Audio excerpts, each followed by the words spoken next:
Oh, I almost forgot to mute my mic. Good evening, everybody. Hope you all had a good week. Mine was a little stressful, I guess you could say. But it's over now. It's time to relax.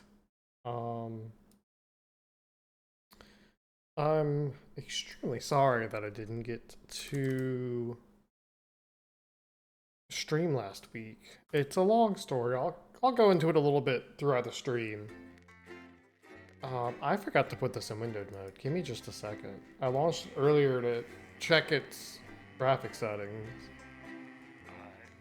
And the point of that was to put it in windowed mode. Good evening, I'm Megan Wolf. And I didn't. And I'm Jeremy Dawes. Our main headlines tonight. Alright, windowed. Starting! Starting! 1080p. To every single one of you's a bit Jesus. What a wild ride. There we go. Be good to click the line. Is it Well, capturing? that's There a we very go. blunt Cool. question. Alright. Is lying to you. So I'm just gonna go into this game. Of course I'm just gonna do the campaign. I don't really care. I have confidence that the team. Story mode without the stress, non-broadcast mechanics off. Viewers are very forgiving. Now, Intern less challenging. Broadcaster the people recommended. never happy. It's never enough. Voice audio is a little low.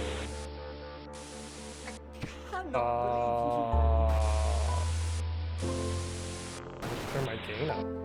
Are you saying that advance have cured death? Or turn the game down.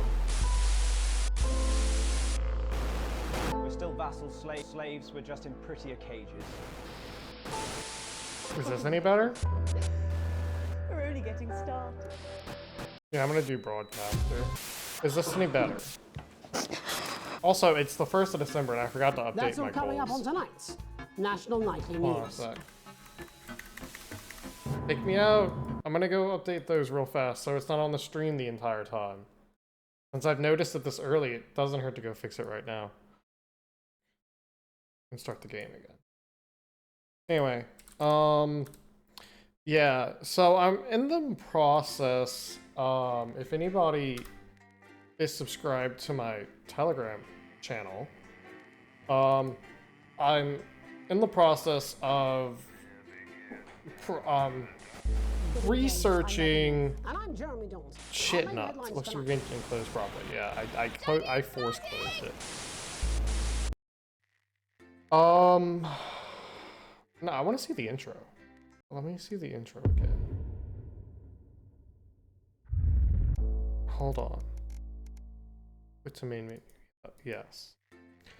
I'm in the process of making a little, like, text-to-speech mascot for the stream.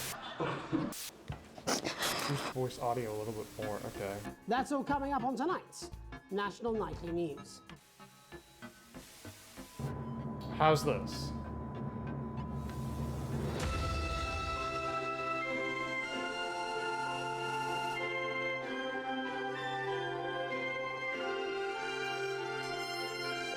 I did say something!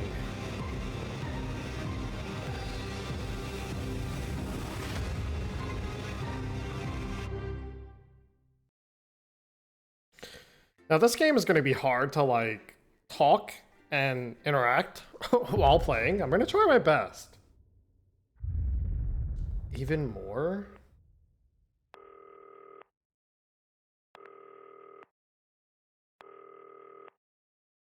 Okay. Alright. Hi, David, I have a call for you. I'm just putting it through. All right, mate. Dave here. Listen, now, I know you've only come in to clean up the place, but I've got a bit caught up, so, you're gonna have to run the news tonight. Now, don't worry, it's not hard, and I'm gonna stay on the phone and help you. First, I'm gonna give you a quick tour of the broadcast room, so if you're not doing it already, look forwards towards all those screens. Right, look up at the top. That coloured bar is your audience. You want to keep the viewers going up and not down. Underneath that, you've got the screens. The one on the right is the broadcast screen. That's what the viewers are seeing at home. it's only a couple of seconds behind the master screen there in Yep. the middle. That's the one you control.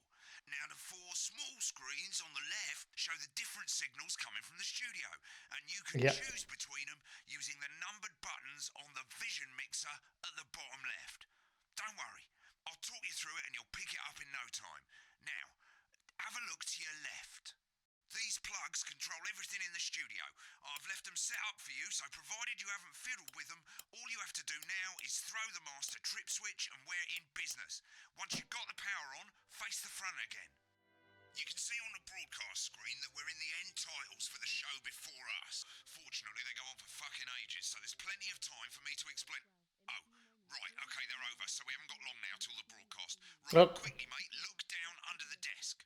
You can see a load of videotapes on the left. They're your adverts. Pick any three and load them into the machines on the right. When you've done that, look up to the front again. On four old ladies from That's followed at 8 p.m. by award-winning documentary series. Right, won't be long now till the signal starts coming through from the station. Stay on your toes. All the bigwigs are in tonight because of the election, so we better not make any mistakes. Yep. 9 p.m. Sit back and relax with multiple award-winning movie. All right. When you get the signal, select screen one with the vision Okay. mixer and we're ready to go. Prawn and mayonnaise? You know, seafood makes me go out in pustules. Yeah, I thought it might increase our viewing figures. Every day. You offer me prawns every day. 10 seconds, everybody. Finally, That's how I at show love. midnight, You're trying to it's the kill me. National Weather And yet you Report. persist. Before we Going say 5, goodnight until tomorrow. 4. But now, it's time to join Jeremy Donaldson for the Good National evening. Nightly I'm News. Jeremy Donaldson. Good evening. I'm Jeremy Donaldson. Okay, we're all good. Next is going to be the throw to the news titles on screen 2. There'll be a countdown, but I'll count you in as well. Just relax, mate. It's all gravy. Yep. Okay, Okay, so I'm researching creating a little text-to-speech mascot or like chat pet, as some people call it. It doesn't seem to be too hard or complicated. A friend of mine just gave me back some drawings, some art for a little character. Right, button 2 in 3, 2, 1, now. Lovely, mate. Next thing is the throwback to Jeremy with button 1 when that globe in the middle shrinks down and vanishes. Right. Yeah, I need to like make sure I do like figure out a way just to censor and all that stuff.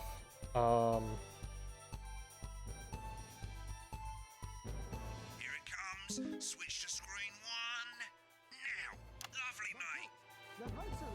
But first, the votes are We often get a bit of interference around this time, mate. Keep your eye on the machine at the bottom right. Use that slider that's flashing or your scroll wheel to move the wave up and down, keeping the green bit in the white bit.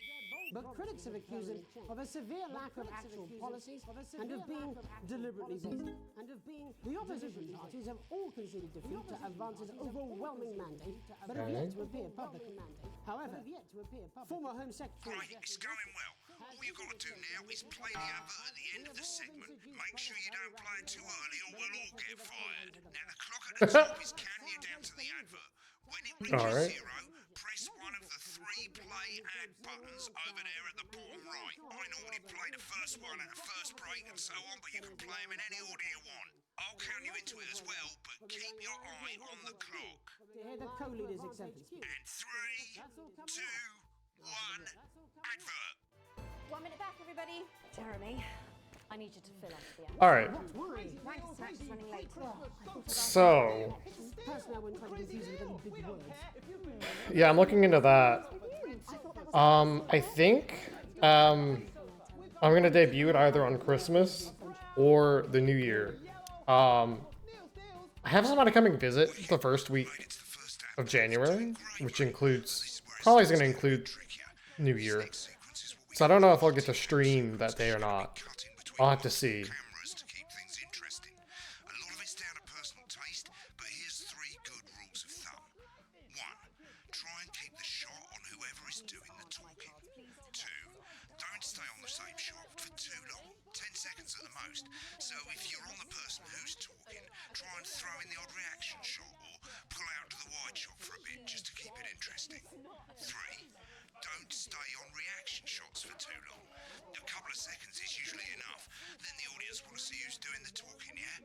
Stick to these rules and you'll be fine. It's not as complicated as it sounds. You've seen programs on television, haven't you? Make it look like those. Might as well get screen 1 selected now. No need to wait for the broadcast to start. Try and stay ahead, mate. All right, anyway.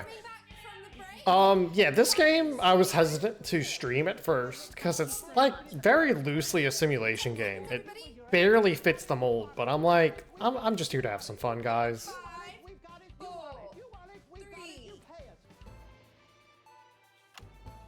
Welcome back to the National Nightly News. Later we'll be hearing from shock election winners Advance.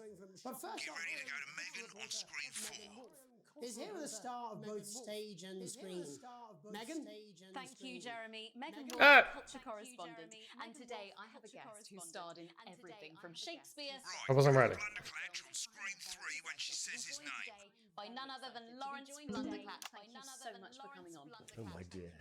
I do hope you believe me when I tell you. I do hope that being with you here today is among Switch to 2 for the wide now.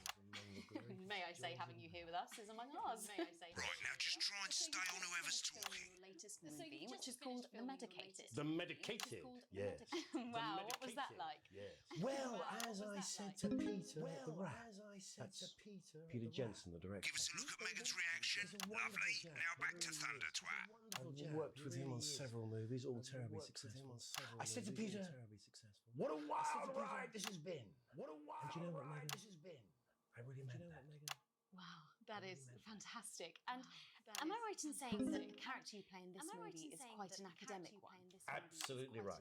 A scientist. Absolutely Was that a challenge at all? What exactly are you implying?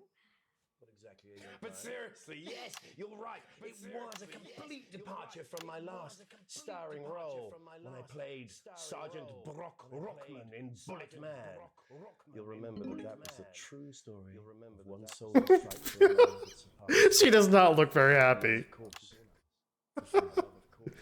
I think it's grossed over $1 billion, but obviously who's counting?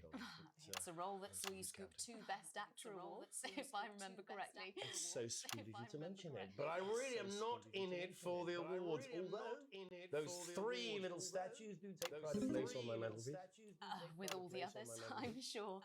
So, if you're not doing it for the awards, what is it then that drives you? What is it then that drives you? That is a beautiful question, Megan, and not easy to answer.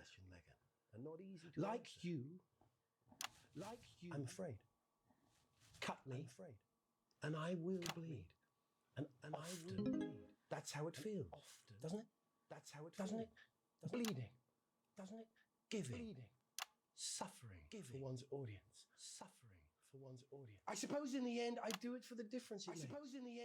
I do it for the people that I inspire. The little people. But most of all, I think I do it for the positive change that I can bring about in the world. And today, of course, we're in for some real change, it looks like, in the coming few months. What do you make of this historic election result? Oh, well. Well, now you're asking. Historic election result. Indeed. Historic is the word. Well, difficult, isn't it? Very difficult. I think I've always been quite clear that when it comes to politics, that one should always strive to not fuck things. Sorry, this game. Oh, fuck. She did it again. Okay, don't panic. I'll explain how to deal with swearing at the break. You're only making me panic more. Right, I've swapped the shot of Jeremy on screen 1 for a VT of the movie clip. You'll get a countdown on the screen, but I'll just let Megan cue you in. My character, Dr. Lance Hemlock, is faced with a decision that could affect humanity's very survival. Exciting stuff. Let's take a look. Cool, looks like Blunderclatch is losing it in the studio, but we ain't got time for that. There's more interference coming. It's a bit trickier this time, mate. Use that little flashing joystick to the left of the knob, or hold down your middle mouse or Alt on your keyboard, and as the frequency changes, match it to the white bit by dragging right. think I don't. I was trying to use my left alt. That's Dr. Lance to you, Miss Flanagan. It'll do for now. Next, we're going to change the amplitude. Same as last time. Little joystick or hold Alt or middle mouse, and this time push Oh, upwards. middle Upwards, mouse. mate, upwards. But I didn't listen. Look, I'm just playing with the controls. Don't yell at me. Need to see this. The only way to learn is by Let's playing. patch you back by going downwards. My mouse is a little bit too sensitive for this. The sterility. This formula. This is the key. Not bad. You'll get it with practice. We have to ask ourselves. Alright. At the end of the clip, you'll want to play another ad. Remember to use the clock at the top to count you in. Of course. Anyway, so yeah, this game like it's very loosely simulation, but I stream to have fun mostly. Right, I guess I better explain how to deal with bleeping out swear words. As you've probably noticed, the broadcast screen here is about 2 seconds. I'm still in the behind tutorial. I need to master focus screen on that. here. When someone says a naughty word, the bleep button lights up like this. 2 seconds later, you'll hear that swear word going out on the broadcast, and you need to hold down the bleep button or the spacebar on your keyboard for as long as the swear word lasts. It can take a bit of practice getting used to hearing 2 things at once. Just stay calm and you'll get it. And if you can't tell when to bleep, just above the button, you'll literally be able to see the sound scrolling by.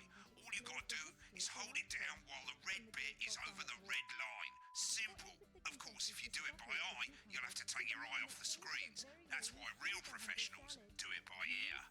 Most people like to have the volume of the broadcast screen a little bit below the master screen. Let's set it now. As you turn it up, you'll hear the advert getting louder. Good.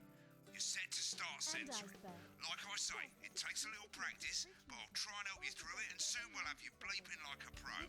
Remember, button lights up, count 1, 2, and hold it down. Free. That's right. Absolutely free. Remember to select screen 1 now that you've got the feed. Don't wait for the broadcast to go live. That's too late. You can use the number buttons on your keyboard, 1 to 4. Seriously? That would have been useful a while ago. Welcome back. And I'm told we can now go live to Advanced Headquarters, where the two leaders, Peter Clement and Julia Salisbury, are about to make their acceptance address. Cut to the outside broadcast. Oh shit, he's pissed. Get ready to bleep. Well, thank you all for coming, and, well, where do I start? What a day. They said we couldn't do it. They certainly did. They used every dirty, low-down, lying southern bastard trick they had against us. But you, the people, you saw right through their shite. I'm sorry about the language there. Sorry about that. I've had a couple of celebratory pints. Makes me coarser than a granny's fanny. Memorably put. But to be honest, who can blame Peter for celebrating? Throughout the campaign, you've heard us say that Advance are not a political party. A party is what you have when things are going well. When the country is suffering, you don't need a party. You need a team. A team that can change things. But today is day one of a new future. A better, fairer future. So perhaps we should all be celebrating. Except for the rich. For them, the party's over. They shouldn't be celebrating. They should be putting their shitting pants on and opening their dusty checkbook. Again, colourfully put, but not inaccurate. Before we came out here to address the nation, we used our executive powers. I didn't mean to! I'm trying to get used to the button layout. Don't yell at me. I'm trying my best. You know this sort of probably you rather you don't. Because the likes of you and me are not welcome in their gated communities. Tomorrow we will be introducing a sweeping reform of the tax system in this country. No more hiding wealth offshore, no more trust funds. He does not look very happy. A simpler, fairer, unavoidable set of tax laws. So all you bastard public school snobs have got nowhere to hide. And earlier today, we revoked your passports. You want them back? You want to leave like you threatened before the election? That's fine. But first, you're going to pay us. You're going to pay back. Advance are going to turn this country from a nation of warring individuals into a team. To properly fund health and education. To raise the living standards of us all. The pundits said we'd have to raise billions. But you'll see when we've reclaimed what's ours, that's absolute ferret shite.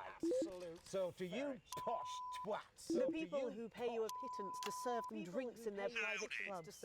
The people whose children you raise. So they've got time to get even fucking richer. Advance have this to say to you. We are Yeah, it's getting a little hectic for me. mansions and your vineyards. It ends today. We will put the wealth of this country back where it should have always been. In the hands of the people who created it. It ends today. Yes, it ends today. And tomorrow, we'll start making it fair again. Just like we promised we would. And until then, ladies and gents, I suggest we all get pissed. I can't argue with that. Thank you for your time. Thank you for your time. Well, an interesting acceptance speech there from the leaders of Advance. And our apologies for the fruity language. Hopefully we got that bleeped out for you in time. If not, someone's going to be in trouble. So, as the country braces itself for new government, that's all from us this evening at the National Nightly News. We'll be back tomorrow with full coverage of the first day under Advance. I'm Jeremy Donaldson. Have a peaceful night.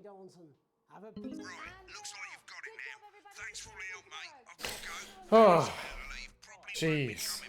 Job's yours, mate. Good luck. Boring politics, then? This is some weird fever dream. Am I dying now? You should be so lucky. I'll see you tomorrow night. I'm not coming for a drink. No, got a date. Shit, I need more drink. Try not to get murdered. When the program's finished, you'll get a broadcast report. It's 3 pages. This first page shows you how well the broadcast went. Each sequence and an overall grade. Remember, grades mean bonuses, and they keep the boss happy. If you want to know more about how it went, select more info. If not, select continue to move to the next page. Right, this is an optional section for when you really want to understand what happened during the show. You got a graph there showing you what the audience did. They're a fickle fucking bunch. And of course you can really drill into the details if you want to get better at making TV. I never came here, never once. Right, this is the important page. It tells you how much you're going to get paid. A broke ass poor. That bollocks at the bottom shows you the financial state of our main advertisers. But you don't own any fucking shares. You're a cleaner, for God's sake, so why would you care? Damn. This is the last page, and it tells you the state of the world, tells you how well the government's doing, and down the bottom there, this one's important, tells you what Channel 1 currently thinks of you. In other words, what the boss thinks. Alright, mate, welcome to the archive. This is where you can have a quick look back at what you've done and how it looked to the public. There's 3 sections: broadcast, rushes, and adverts. Let's start with broadcast. Click on it now. Over on the left, that's all the broadcasts that you've done. Click on any one of them and hit load tape. Once it's finished loading, you can use the rewind and the fast forward at the bottom there to help you get to the bit you want to see. Did you really just redeem a hydrate when I just said I need to get more water? Tonight's National Nightly News. But before that, Let's take a look at what's coming up later on tonight on Channel 1. At 7 o'clock, it's the semi-final of the quotation game, and it's a nail-biting quiz tonight as a team of nuclear physicists take on 4 old ladies from East Grinching. That's followed at 8 p.m. by award-winning documentary series The Shape of Now, which tonight looks at the history of the knee-length. Right, click on rushes and let's have a look at those. Right, this is the rushes room. It's pretty simple. The 4 screens you can see, they're going to show you the 4 signals you got from the studio during the actual broadcast. Difference is you can mute any combination of them, so you can have a listen to the stuff you weren't allowed to show. Select Nice. go, and when you're done listening to the backstage secrets, hit back. Prawn and mayonnaise? You know Their seafood makes me come out in pustules. Yeah, thought it might increase our viewing figures. Every day. You offer me prawns every day. 10 seconds, everybody. It's how I show love. You're trying to kill me. And yet you persist. Going in 5, 4. Good evening. I'm Jeremy Donaldson. Our main stories tonight. Moving on up, the election win that experts said just couldn't happen.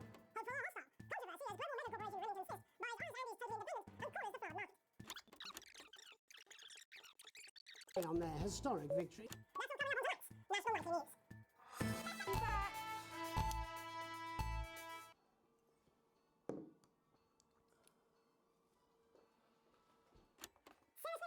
Election night? Yeah, Megan's pretty pissed off too. I'm not surprised. The bloke with no democracy, he's shutting his cornflakes. Yeah, but he's hot though. I suppose so, the oxygen thieves. 10 seconds, everybody. Your fragility is leaking. 5, 4, 3. This part's very entertaining. Being able to go back and listen to the things you weren't allowed to broadcast and you couldn't hear because you weren't broadcasting it. Our little secret. That's alright, you don't. 1 minute back, everybody. Jeremy, I need you to fill after the ads. What? Why? Wanker Snatch is running late. Oh. I thought I'd ask him about the election. Personally, I wouldn't try to confuse him with any big words. It's the same policy we use with you. I thought that was our little secret. That's alright, he doesn't remember anything I tell him. I'm deeply uncomfortable with your burgeoning friendship. Love you too. Yeah. I got an achievement for watching this stuff. Cool.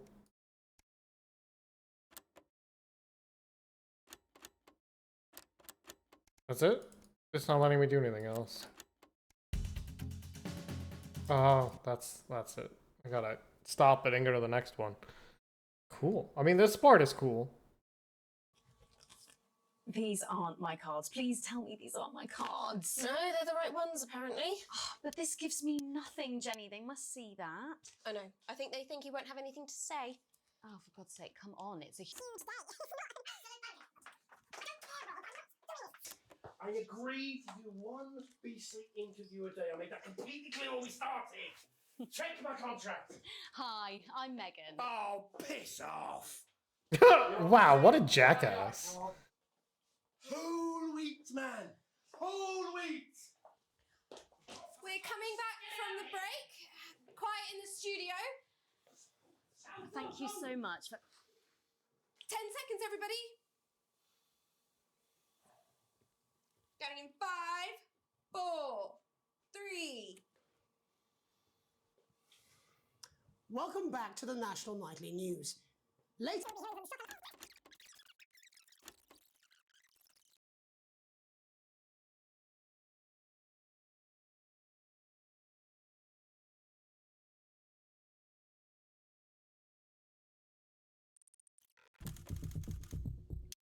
I'm shutting. Let's take a look. Anyway, let's see how much of an asshole he is. Mr. Blundercatch. No! I'm shutting this down. What kind of operation are you people running? Mr. Blundercatch, I understand you're upset, but we can... You don't know the half of it. Rob! I'll be at the Dorset. Send up a bottle of scotch and a whole ham. It's Wow. Contract.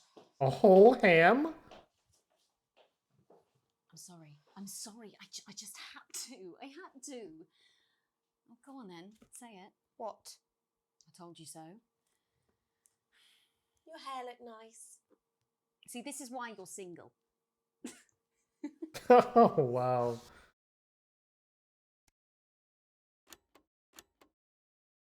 It ended right here, right? We went to a commercial break.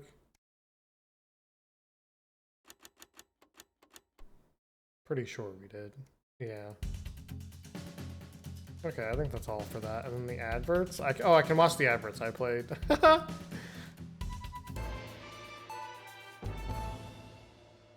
Welcome to Crazy Neil's Crazy Pre-Christmas Sofa and Chair Deals. It's a steal with Crazy Neil. We don't care if you've been naughty or nice. We got green sofas, red sofas, brown cushions, pink cushions. You've got a grey sofa. We've got a great sofa. In a grey, a brown, a pink, a yellow, a purple. Neil's deals are unreal. You've got people coming over at Christmas. I love that suit and tie. She's gonna leave a stain on the sofa. You don't want her sitting on this white sofa. She's gonna have to sit on the dark sofa. This is the deal with Neil Appeal. That's goofy. Continue. Go on to the next broadcast.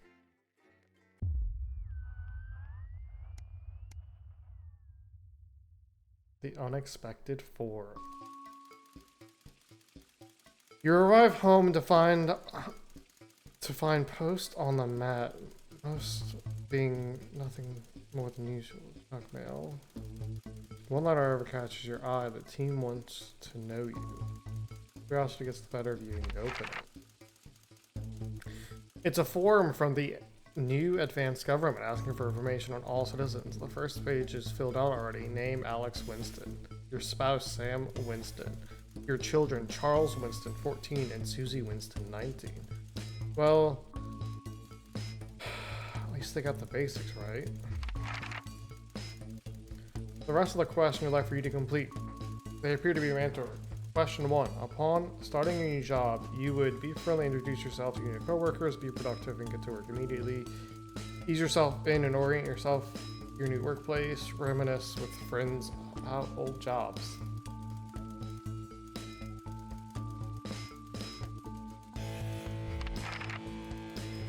A colleague in a different department has confided in you that you've been taking home confidential.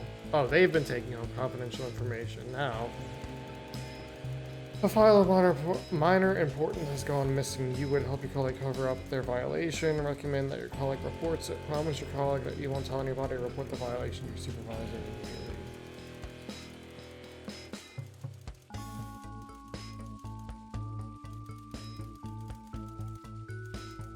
I mean, we'd both get in trouble at that point. We better rat him out. An entire department was fired today for consistent underperformance. Your boss has put in place new targets that are significantly higher than the previous ones. You would leave work on time, stay late to ensure you hit the first deadline, leave work early, and head to the pub and chat with. Chat about the changes with colleagues, leave work early, and head home to see your family. And at least try to hit the deadlines. It's annual company barbecue, and you and your family have been invited. Are you looking forward to enjoying the day out with friends and family? Are washing your hair that day? Go if you were free, but wouldn't mind missing it. I've been practicing with the coworkers, because I think you'll win the talent contest. You've had a long, successful career, and you are now about to retire. In your speech, you list your achievements and all the good memories you've had working there. Give your honest review of the pros and cons of the company. Focus on issues and challenges faced while working there. Refuse to attend. I would honestly refuse to attend, but I'd give an honest review of the pros and cons. In your spare time, you like to relax alone, doing things, listen to music, making models, attend political rallies. Encourage and support your children with their hobbies, play in your local sports team. No joke, I really should attend political rallies more frequently in my free time.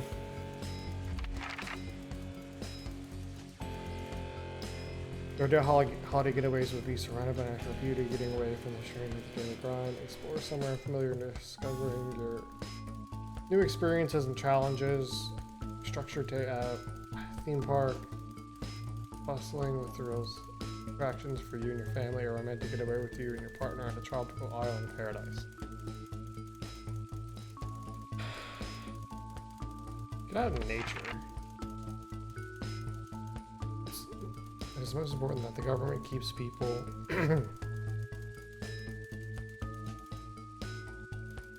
equal. Give your cooperation. Advance knows your time is valuable and we appreciate your help. and leading the nation to a brighter future. Sign your name. I wonder how all this is going to affect everything.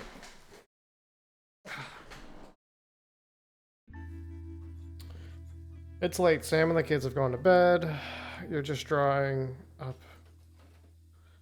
Favorite coffee cup. A worn out souvenir of your first trip together. The print's faded, but the goofy face still makes you smile. A knock at the window brings you back to reality. There in the garden, clutching a gaudy neon green suitcase, is Chris, Sam's sibling. As soon as you let them in, they sit at the kitchen table, visibly stressed. Chris takes a deep breath. I'm so sorry for bursting in so late, Alex. Chris stammers, but I need a favor, and you're the only one I can ask. Be okay? Should I go get Sam? No need to worry, Sam. It's you and I to see. It's you I came to see. I just need 2 minutes. You've heard about the Assets and Wealth Act. I literally work in news, Chris. Chris bangs the table. It's total bullshit. They're taking whatever they want and distributing it as they see fit. No government should have that kind of power. I can't believe they're actually getting away with it. Madness. Which is why I need your help. Well, what exactly do you need? Why do I get the feeling I'm not going to like this? Chris's eyes seem to be resting comfortably on the floor tiles. Look, I know it's a lot to ask, but I need to borrow your passport. What for? They've taken mine and half the bloody countries, but people always say you and I look similar, so Chris is pacing now. I need to leave before it's too late. Once I'm out, me and my money will be safe, but I need to go now before they freeze my accounts. Please, Alex, I wouldn't ask if I had any other choice. Surely there's another way. Chris's mouth falls open. You're joking, right? I was done right by you, Sam. I've treated your children like they were my own. We're family. Does this mean nothing to you? Ha.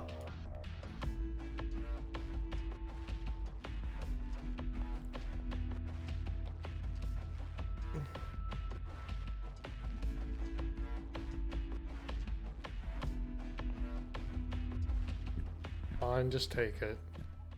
Climb the stairs to your bedroom, careful not to wake Sam, who's cocooned in the...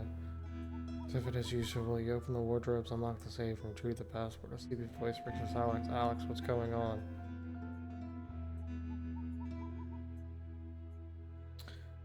Nothing. Go back to sleep. Sam says unsure. You sure? What are you doing in the safe? I'm sure it's nothing. Don't worry about it. Get to bed shortly. Shoo. I guess I'll give the honest answer. Bolt's up right now. All thoughts of sleep gone. What? They're leaving the country? Are things really that bad? Apparently, but they're fine. They can leave. Chris can take my passport.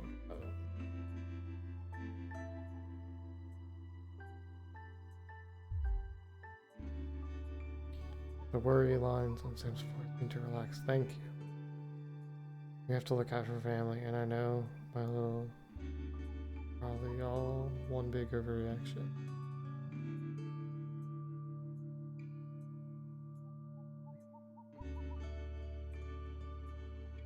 Exactly, let me take this downstairs, and I'll be up to bed. Close the safe and head back downstairs to find Chris at the table fidgeting. They jump up as soon as you re-enter the kitchen, so have you got it? Yep, here you go, good luck with everything.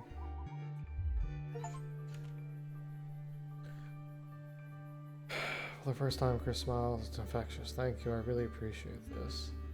Get back in touch with you once I'm out of the country. Chris takes the passport. Breathes a sigh of relief, grabs the suitcase, heads out. You head to bed, hoping you can eyes the divot away from Sam without waking them.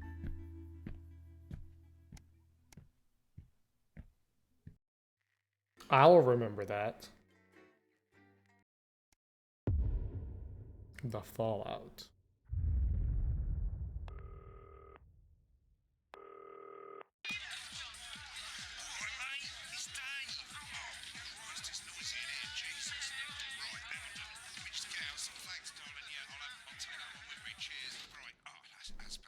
let's get set up and get on with it, eh? So I can get back to my guests.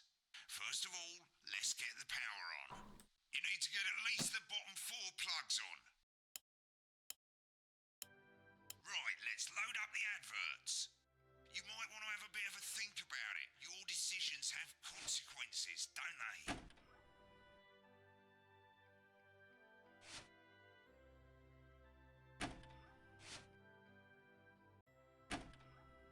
Right, you can see they finally got the old headline system up and working again, and the vision mixer's already in headline mode because headlines always come at the start. It's really simple, mate. These 2 buttons at the bottom of the vision mixer, you can see they now Vision have mixer. A and B on them, and they're the Oh. image A on the left bottom screen here, or image B on the right bottom screen here. It's really simple. This little clock here will count down the number of seconds you have to make your decision. Provided you make a decision in that time, you're fine, and you can change your mind as much as you want until the clock reaches 0. But if you don't make any decision, you'll be fired before you even get to make another Fine, I'll choice. play it. I just want to say one more thing, mate. The pictures you choose to show of these people, well, that's how the public is going to perceive them. The hottest new toy. Their lives. I've got to? Okay, alright. I'll put it on. Good luck, mate. If I get time, I'll call you back in the next break. Yeah, I'm coming, darling. My friend Janet says theirs gets really hot. Is this Janet who thinks dogs have their own secret language? Yeah, the one that mistrusts the moon. 10 seconds, everybody. Not the best source of consumer advice, then. Don't blame me when it explodes. Going in 5, 4, 3. It's time to go over to Jeremy Donaldson for tonight's national. Good evening, I'm Jeremy Donaldson. Our main headlines tonight. Destination unknown. At the end of Advance's first full week in office, we ask exactly who's leading this charge.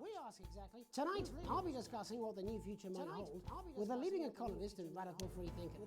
With the Assets and Wealth Act on the brink of raising living standards for the vast majority of the country, I'll be asking my guests if we're on the way to a new future. Out with the old, Remington Smith have appointed Sophia Remington as their new CEO. The following photo, taken from our archive, gives us a sense of this influential young firebrand who, at the tender age of 23, becomes the youngest female CEO in history. Sophia Remington has always impressed. She was top of her class at university and graduated with the highest honours, immediately being asked back to lecture. The markets have responded favourably to Sophia's appointment, with stocks rising 30 points in light of the announcement.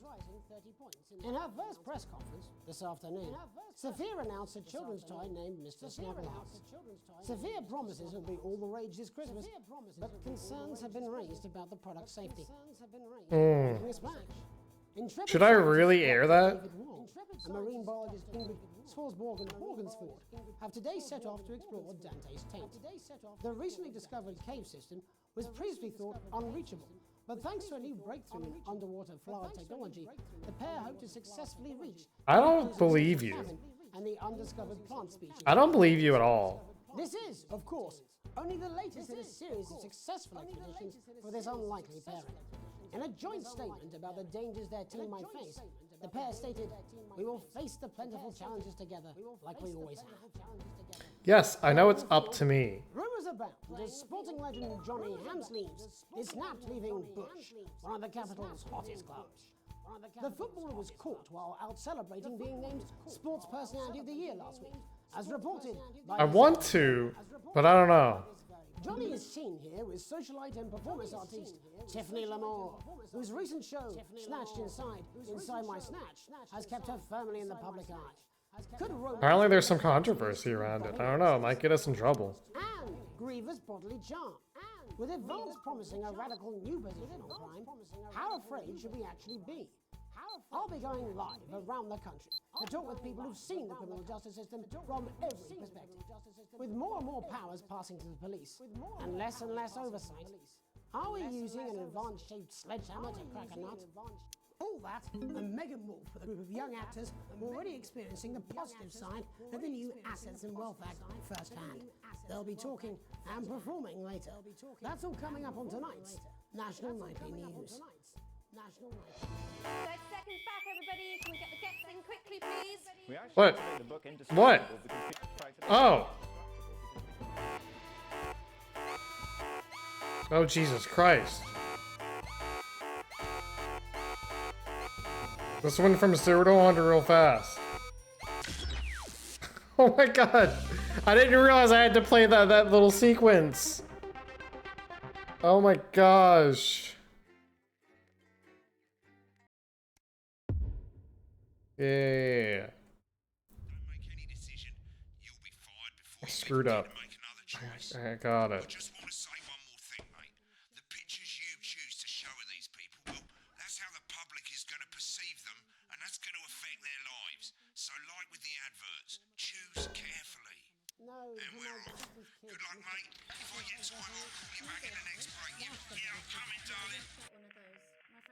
Says theirs gets really hot. Is this Janet who thinks dogs have their own secret language? Yeah, the one that mistrusts the moon.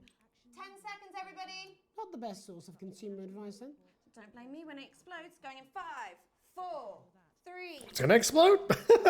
I wasn't paying that much attention. Good evening, I'm Jeremy Dawson. Our main headlines tonight. Destination unknown. At the end of Advance's first Yes. we ask exactly who's leading this charge. Yes, there was interference, and I forgot to do the little As intro. a leading economist and radical free thinker. With the Assets and Wealth Act on the brink of raising living standards for the vast majority of the country, I'll be asking my guess if we're on the way to a new future. Out with the old, Remington's Fist have appointed Sophia Remington as their new CEO. The following photo, taken from our archive, gives us a sense of this influential young firebrand who, at the tender age of 23, becomes the youngest female CEO in history. Sophia Remington has always impressed. She was top of her class at university. I thought at first I forgot to go to an ad break. But no, I forgot to go to this panel here with the whole, like, globe thing. The stock's rising 30 points. And then I started getting interference at the same time. In her first press conference this afternoon, Sophia announced Trial a and error. children's toy named Mr. Snugglehugs. Sophia promises it'll be all the rage this Christmas, but concerns have been raised about the product's safety. Making a splash. Intrepid scientist Dr. David Wong and marine biologist Ingrid Swarsborg-Horgensford have today set off to explore Dante's Taint.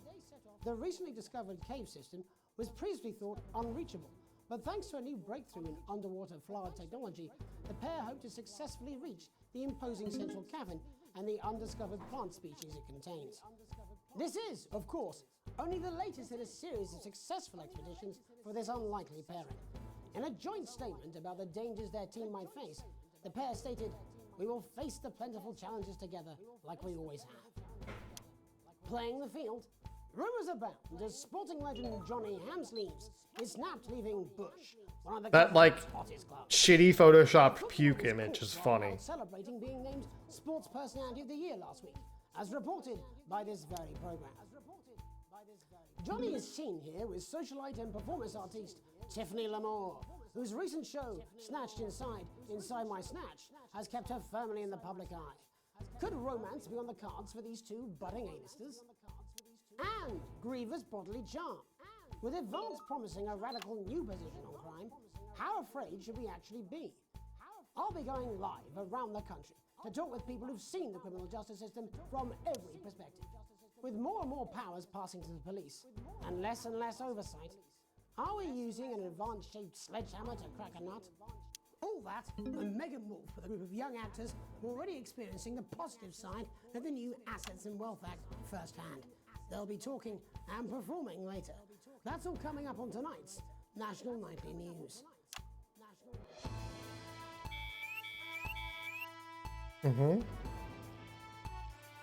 Paying attention this time.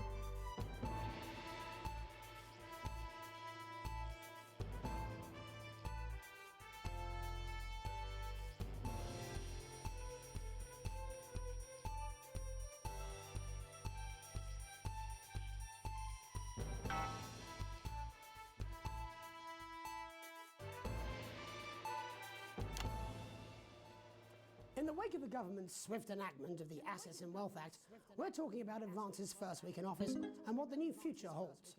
Joining me are Katie Brightman, a leading economist, and Alan James, author of Alan James is Right, The Free Man's Guide to Waking Up. Alan, the government certainly haven't dragged their heels on delivering some of the legislation they promised. What does the Wealth Act mean for us? Nothing, Jeremy. We're still vassal slaves, we're just in prettier cages. A confident dismissal there. Katie Brightman, do you agree? I'm afraid I don't, no. I think that Advance have realised that the current economic system of unlimited, unending growth is untenable, so they're changing things up. There I agree with you. They're moving to the next steps in the grand plan.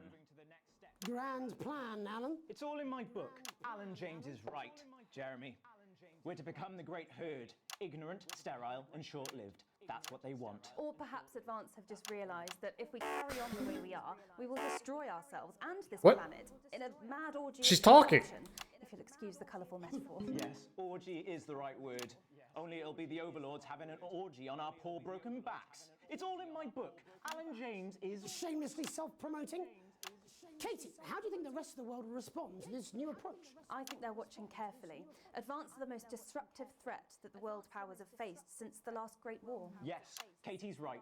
War is inevitable. Thank you, but that isn't. And this will not be a war like we've ever seen before. Good. We're talking millions of deaths. We're talking high-tech weapons that can level entire cities. We're talking out of the wrong orifices. Mock me all you like, Jeremy, but when they murder your parents and they poison your food and they take you away to their camps for hypno-brainwashing, we'll be laughing then. That might be a great way to sell books, Alan, but you know full well that isn't going to happen in a democracy. Democracy is dead. Yes, Advance are radical, and change is always frightening, but the truth is that the Wealth and Assets Act has made more than 90% of the population wealthier and is on target to produce a permanent end to poverty. Bollocks! What this young lady doesn't understand, Jeremy, is that these are the same people. Maybe they've rebranded, but it's all a little circus act to keep us from seeing the tyrant behind the curtain. That's where you're wrong, Alan. For Lost track of where she was at. You say in my mobilize, I call it grooming. The grooming of an entire generation to walk happily into eternal She is poverty. like so pissed. But based on the facts, Katie, what are your predictions? The Assets and Wealth Act is only the first step. Advance now have a historic budgetary surplus, and as well as properly funding our public services, they're already funneling unprecedented amounts into scientific research and the arts. Or, as I call them in my book, Franken-science and opie-arts. Like opiates. That reaction was great. Hand, please, Alan. This is the issue. It's all coming from the water, the chemicals. They're pumping it full of belief juice. Don't get me wrong, I want to see these changes, but only if they're sustainable. If Advance lose their power after spending half of our GDP... He's like about to throw a punch. He's so pissed. That could be catastrophic. The catastrophe is that they're succeeding. They've got us sat here talking about their puppet show. All right, we're running out of time. Quickly, Alan, what does the future look like to you? A bleak space where we've all been figuratively sodomized into submission. No, of course. Katie? We might be on the eve of a brave new world. God knows we need some change, but we need to be cautious. Let's walk forwards with our eyes open. Two very different visions of the future there. Alan James, Katie Brightman, thank you for joining me. When we come back, I'll be investigating law and order before Megan meets some beneficiaries of the Assets and Wealth Act. That's all coming up tonight on the National Nightly News. 1 minute back. You know, I think they might do I good. got an achievement for that called consequences. Alan, I've never heard so much shit in my life. Well, we'll see who's full of shit, won't we? Alan, I can explain it to you, but unfortunately I didn't mean to press that. I understand it for you. Human-like voice to keep them company when you can't. Well, I don't know what she meant by that. And his incredible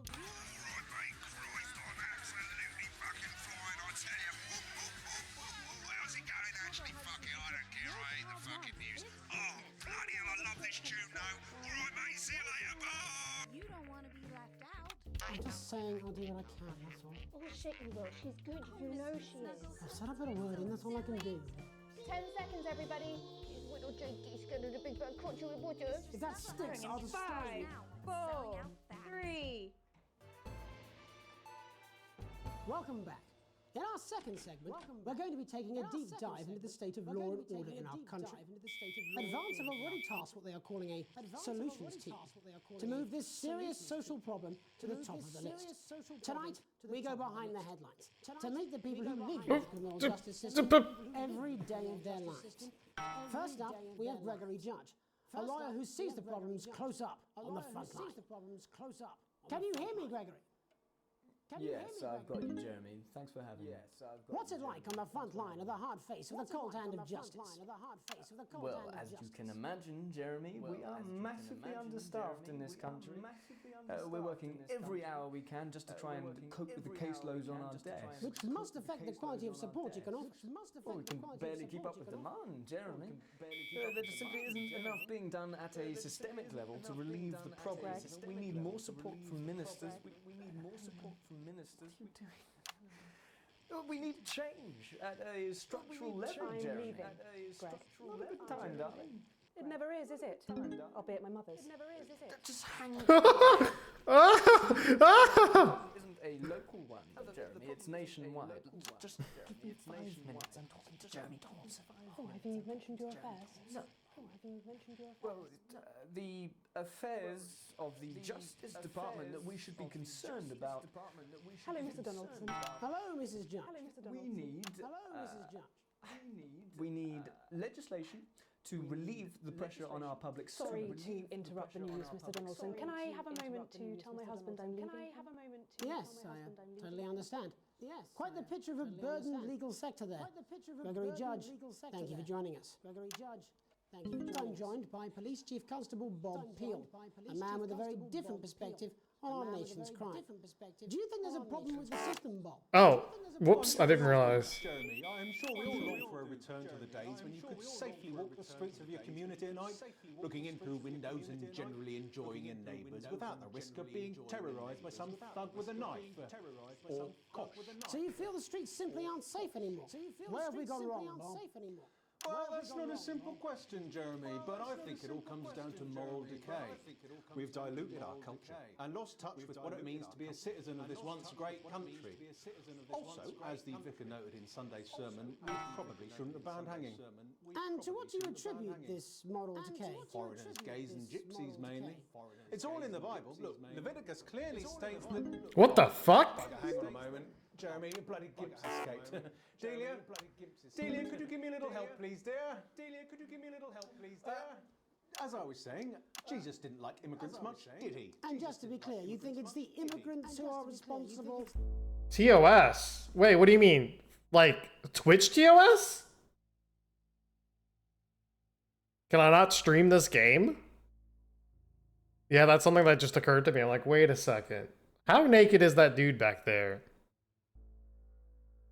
Oh, I was about to say. Absolutely, Jeremy. Back in your box, Clive. I hope so. Delia, I really could use a little help with this. Oh my goodness. Darling, I was staying the Badgers. Yes, I'm talking to Jeremy Donaldson. Clive, could you put him back in front? Clive, you know it's Wednesday. What the fuck is going on? I can't get this. Well, it is certainly not the responsibility of the decent, good, white people of this... Where's the padlock? Hold on just a moment. Clive, this simply won't do. Naughty. Oh my goodness! Yeah, as long as it's not like actual nudity, I guess it should be fine. As I was saying, Jeremy, moral decay. Crime is the responsibility of the criminal. No one else. What is going on, dude? Barbarians, do we? Look, when our daughter Alice comes home with an A-, does she go on a killing spree? No, she takes 3 of the pills and... Thank you, Bob. Bob Peel there, really locking down the police's position on morality. What the fuck? And finally, Oh, tonight, shit. hopefully uninterrupted, it's time to get to the heart of the matter. I didn't mean to press 4. Recently been released from prison after serving 3 years for aggravated assault, burglary, and menacing a SWAT. He's agreed to talk to us today, which is also, I believe, his birthday. Oh my Many goodness. happy returns, Tony. Cheers, Jez. Call me Titwank Tony. Everybody else does. No, I'm not going to be doing that. Can you tell us what it's like in prison, Tony? Titwank Tony. Prison's a mixed bag. Structure's quite nice, but it's a constant battle against institutionalization, as you can imagine. And obviously, Titwanks are quite hard to come by. I'm picking up that you're not alone there, Tony. Titwank Tony. Yeah, sorry, my friends are throwing me a surprise party. Good bunch of lads. Okay, well, we're trying to let you get back to that party as soon as possible. First, let me ask you this. Do you feel that your time spent in prison helped to rehabilitate you in any way, Tony? Titwank Tony. I don't think it's as easy as that, Jez. Sopen! I think asking that is an oversimplification. It sounds like it's getting quite busy there, Tony, but let's try and soldier on. Since leaving custody, have you been able to find a new job? Yeah, all the boys are here. Big Chris, Little Chris, and Vampire Chris. What? This one's, yeah? Yep. One sec, love. Tony's on the news. One sec, love. Rehabilitation's difficult with the current system, Jez. Just not set up for it, you know? It's inherently unjust. So, do you feel tempted to... I'm sorry, who's this now? You are joking. Chrissy Free Bollocks has only got Mr. Fancy, oh. Not now, fellas, I'm on the news. It seems like we've caught you at a bad time. The little boy. Oh, I can't really hear you, mate. It's getting a bit busy here. Jesus. Yes, we seem to be losing a signal here, Tony. Fucking way, believe that! Well, we're just trying to get that signal back. I think we... Yes, Tony? Tony, I mean, we're literally away for 2 seconds. How has this happened, Tony? Can you hear me?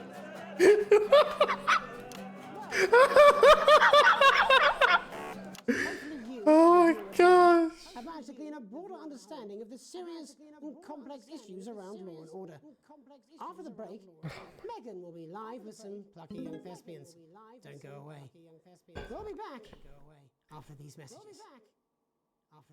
1 minute back, everybody. That went well. Piss off. Smooth, I ain't got long and I'm quite drunk. It's been a great night. In this next section, there's a bit of music. If you edit in time with the music, you can see the result on the vision mixer, and the public will love that. Don't worry if you don't, though. You won't get punished for it or nothing. Just try and stay in the groove. Also, one last tip. When the music starts, turn down the broadcast volume. Right, enjoy the music bit. God, I love music. God, I'm so pissed. I think I might go and throw up in a bit. I'm sure he's on his way. Come on, welcome back. Hard work. This is on you. 10 seconds, everybody. Gonna open on Megan. Camera 2. Going in 5, 4, 3. Welcome's Black. I'm Megan Wolfe, and on tonight's Culture Spot, I'll be chatting with one of the first beneficiaries of the Assets and Wealth Act, a team of inspiring young people from Scritchford Sixth Form College who today received a grant from Advance to take their play, Hey, Friendship, on a tour of local secondary schools. Welcome to you all.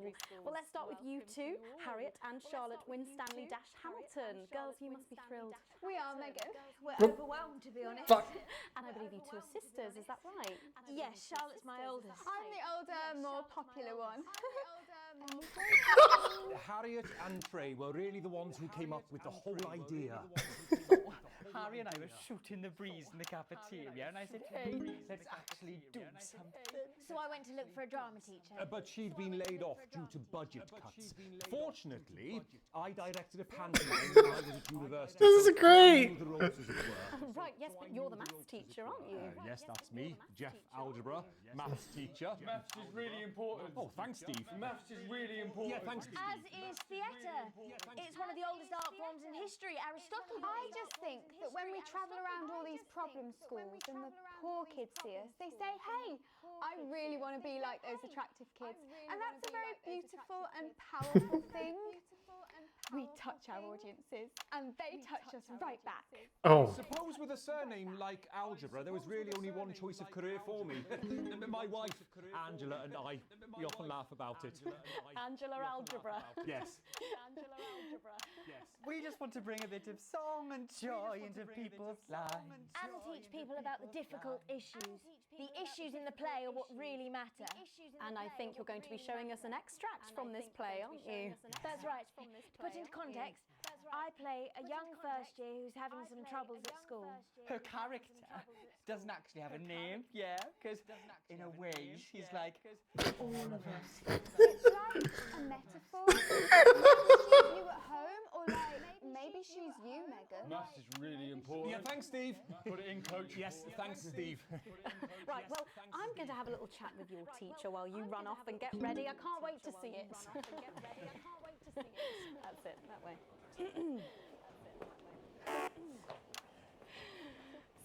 Jeff, when did you first hear about the grant? 2 days ago.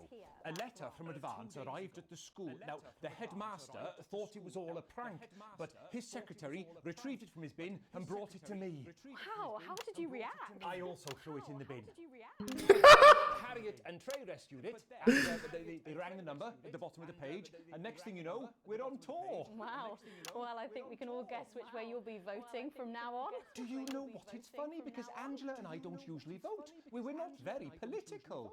I'm a mathematician, of course, and she's a paraplegic mainly. But we did used to watch that Peter Clements DIY show back in the day, and so we thought, why not? Let's have a go with this whole democracy thing. Okay. And here we bally well are. Good stuff. Fucking brilliant! So, let's have a look at a short section of Hey, Friendship.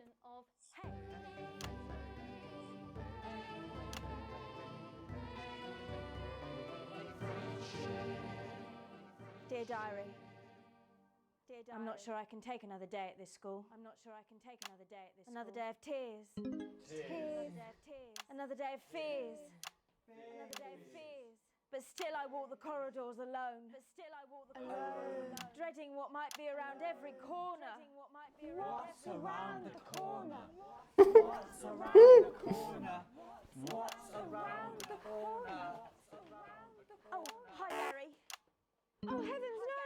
It's Gary the Fist! Gary the Fist! This is hard. Somewhere, little first year. Great. I've been looking for some poor victim to bully all morning, but will this make me feel better about my violent father?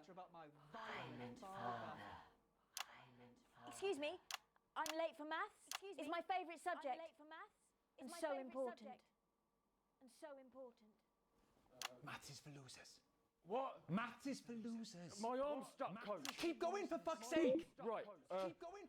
Maths is for losers. Now, give me your lunch money. Now, Double lunch for me today, but why am I only truly happy when I'm eating? Not today, Gary the Fist. Not today. What do you mean not today? Who are you? What do you mean not today? My arm's free, coach. Brilliant, keep going. Right. Who are you to stand up to me? I, Gary the Fist. And you're just a sad little girl with two gay dads who's all alone. That's where you're wrong, Gary the Fist. These are my two new friends. Vanessa is captain of the netball team. Yeah. And Blake owns a motorbike. Yeah. But I can't fight all three of you. And I don't have any friends of my own.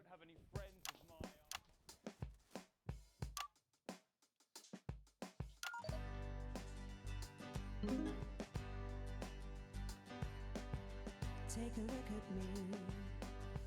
Take a little look at my face. I could be you. She could be you.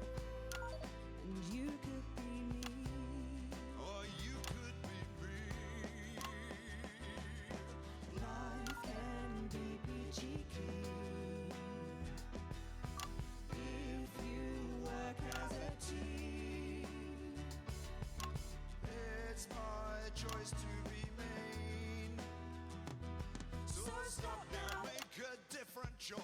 Listen to that inner voice. Hey, listen up, I won't take no crap. Oh my god. Class girls can't rap. I ain't afraid of your crew laps. I'm a mother-loving rebel, but I still love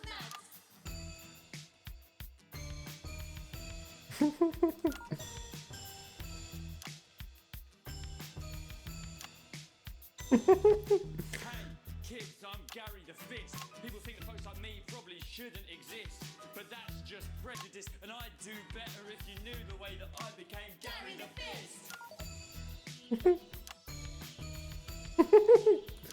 I grew up on a council estate. The park was hip, but the flats weren't great. My dad used to come home drunk and late, and he'd hit my mum for dinner. He had to wait. Oh, where's my dinner? It's not ready. Oh, where's my dinner, woman? Don't make me ask you again. Hitting women is wrong. guess life's pretty hard on a council estate. Life's pretty hard on a council estate. Life's pretty hard on a council estate. Life's pretty hard on a council estate. Life's pretty hard on a council estate. Life's pretty hard on a council estate. Life's pretty hard on a council estate. It's so damn hard on a council estate. Life can be peachy keen. Yeah. He's face palming in the studio. Just work as a team. It's your choice to be me. It's my choice. So stop now. Make a different choice. Listen to that inner voice. Friendship. Yes. I thought that was him clapping. Well, thankfully that's all we have time for tonight on the Oh. news. Join us tomorrow night. I kind of noticed that. My name's Jeremy Dawson. Have a peaceful night. And we're out. Oh, that was brilliant. What the literal fuck was that? I believe that was art. I believe I've got a 14-inch cock, but doesn't make it so. I have a similar belief about adequate paycheck. Oh, someone please get these twats out of my studio.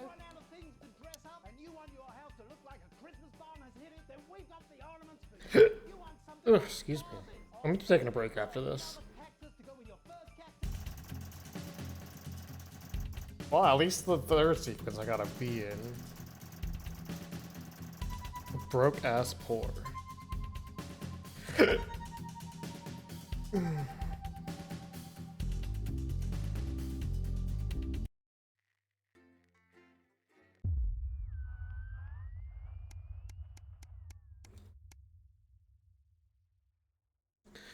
A late night. So I guess this is another story thing. Alright, hold on.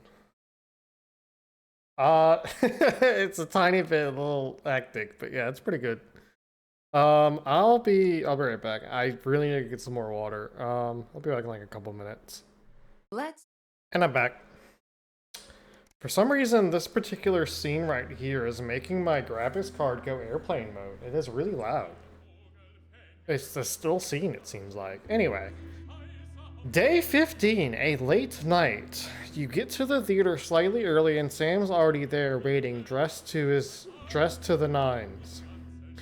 You smile widely as you join hands and take your seat at in the private box. You certainly could get used to this. The tickets arrive on your doormat on Monday with a typed thank you from Chris. You'll get your passport back soon enough, apparently. The show isn't to your usual taste. A pretentious opera in a language that you know for a fact. A language you know for a fact Chris doesn't speak either. Still, the complimentary drink should go down smooth. When the show finally ends, how many bows do these people need? You stand in line to get your coats, and Sam has you in the creases with a hilarious impression of the conductor, arms flailing wildly. The couple in front of you were talking about the relocation of people who couldn't pay their new tax bills. It sounds awful. Sam smiles greatly at you as you both think of Chris safe and sound. When you get home, you're still laughing as Sam heads up to the shower before bed. You notice your 14-year-old son isn't home, and there's a note in the kitchen table, an almost illegible scrawl. It says he's at a friend's house. It's a school night, so you go over there and march him home. You trust Charlie, he'll be home soon. How old is he? 14. He's 14. I mean, it's not that I wouldn't trust him. He's 14. It's a school night. By the time you reach the friend's house, your temper is boiling over. On seeing you, Chris loses it and tells you in no uncertain terms where you can shove your ride home. You end up in a full-blown argument in front of his friends and their parents. It's mortifying. You make your excuses and quickly escort him to the car.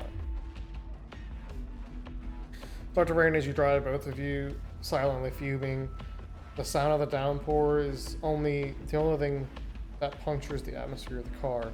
What was that about, Charlie? He sighs a sigh of someone much older than his 14 years. I want to be the one who decides what I do, not you. It's not fair. He has to learn boundaries. You ground him. There's been enough bad blood tonight. Go easy on him. Definitely go easy on him. You were young once, and really, he's a good kid. You promised to tell your partner, and he grumpily promises not to do it again. What Sam doesn't know won't hurt them.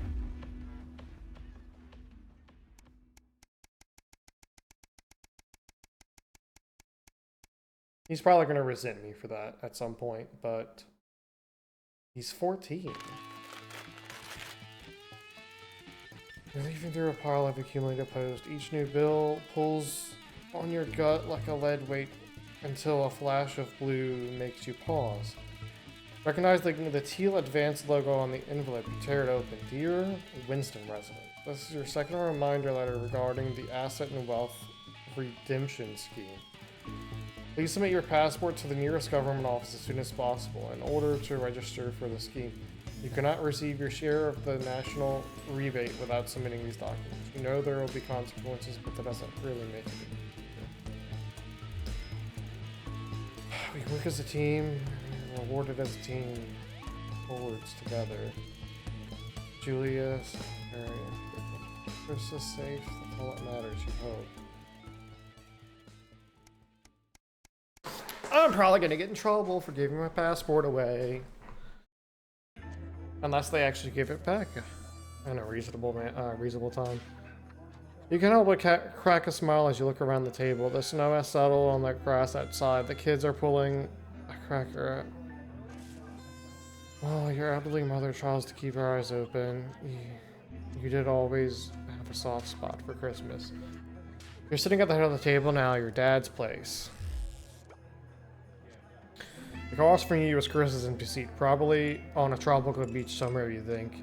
You catch Sam's eye, who breaks into a smile, clearly thinking the same thing. Even without Chris, the food has been stretched a little thinner this year, but no one seems to notice. Christmas really can be a wonderful time of year. You look around the room at your family. Are you having a nice Christmas, Grandma? You stay silent and you make a toast.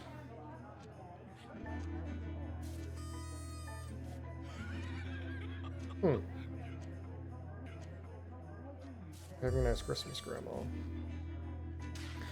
Your mother smiles broadly at you, just like she used to. Yes, Pat, it's absolutely lovely. Sam softly corrects her.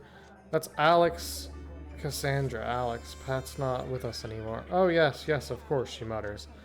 And immediately she's back to the frail shadow of her former self. Sam smiles kindly and squeezes your hand under the table. Dementia, I'm assuming. Make a toast. You stand and raise your glass. Merry Christmas, everyone. I'm glad you're all here. Well, most of us. There are murmurs of cheers and much clinking of glass. Your daughter, Susie, seizes the opportunity to corner you. You know how you love me? You raise a questioning eyebrow. I'm not going to like this, am I? You joke. You know me and my friends are planning on traveling this year. Susie begins innocently. Well, I was hoping you'd help me with the money. You laugh. I knew it. I'm a mind reader, you chuckle. As your 19-year-old daughter rolls her eyes, you wish you could say yes without worrying, but now that your mother-in-law had to move in, things aren't quite as simple anymore. Just how much are we talking here? Only a few hundred, she mumbles, as she pushes a stray pea around on her plate. It takes great effort for you not to spit your mulled wine across the table onto your elderly mother. Yikes. I know it's a lot, darling, Sam interjects, but trains are expensive. This is a great opportunity for her, and I did already say she could go. I'm sorry, that's money we don't have.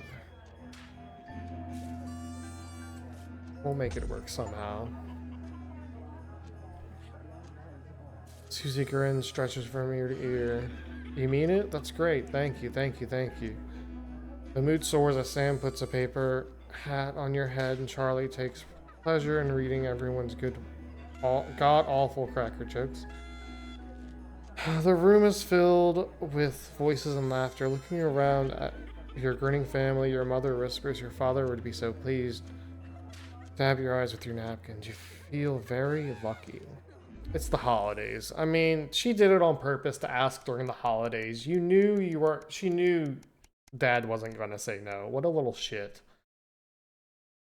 A long weekend. Why does the zip on this damn suitcase never close? It's your anniversary. Every year, you and Sam go away for the weekend, usually camping. You're not made of money. You've been looking forward to it for ages. Finally, getting some time alone together where you can forget about the noise of life. No kids, no work, just a bit of romance and some peace and quiet. The zip finally gives up the battle and you drag the bulging suitcase down the stairs. The answering machine is blinking on the hall table. Good evening, Alex. This is Mr. Bossman. Wow, what a nice name, Mr. Bossman. I'm calling to inform you that you will be required to work this weekend. Your heart sinks.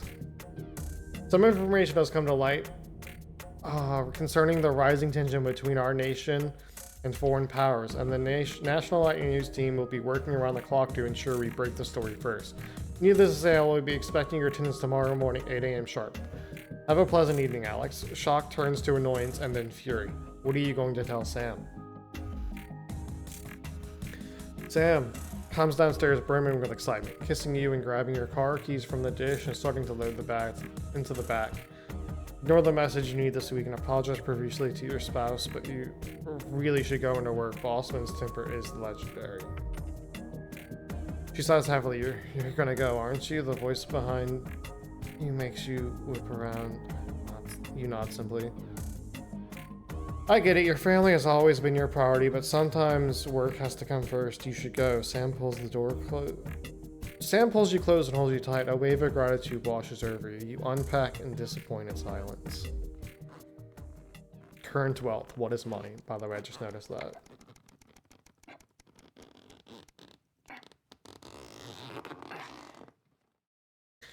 A permission slip.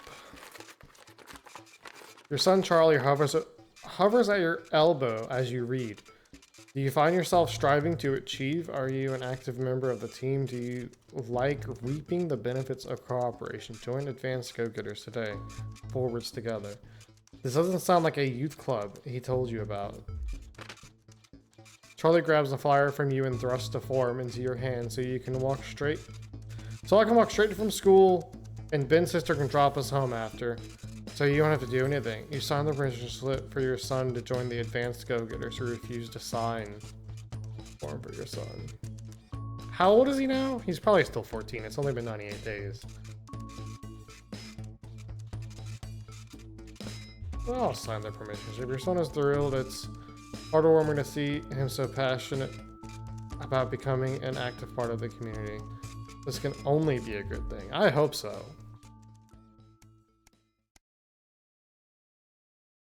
A free ticket.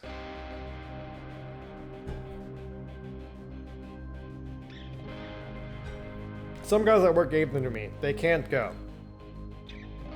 Sam stands in front of you brandishing 2 tickets. You see the title in bold letters. Alan James is right in front of you. I'm really unsure. What do you think? Shall we go? Free tickets are free tickets. He's a character and it'll be hilarious if nothing else. I don't think so. The guy's a nut job. Oh.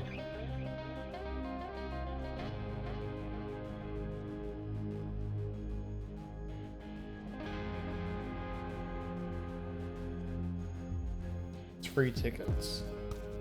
The show is entertaining, but much less funny than you thought. He's a powerful public speaker, and something about it sticks in your mind. Lying in bed at night, wide awake, long after Sam's breathing heavy turns, it hits you. It was the crowd, not laughing, but roaring.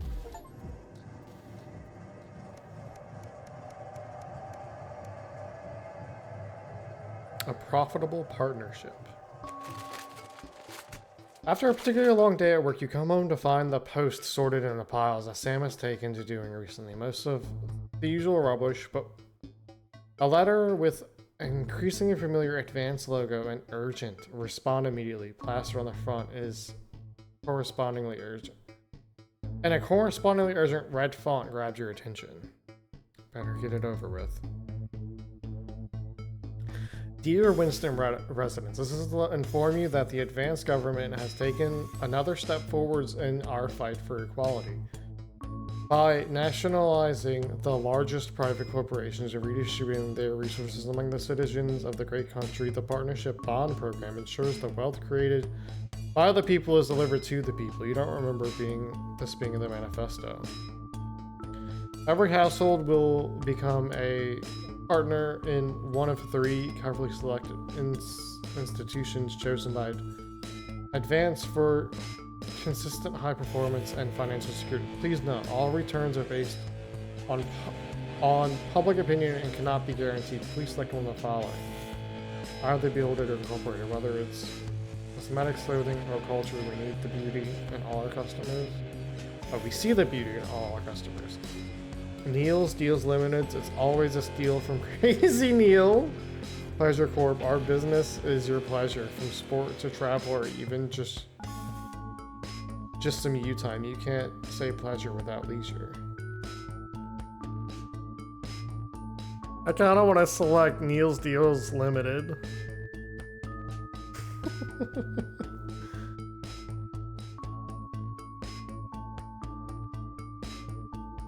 I don't know.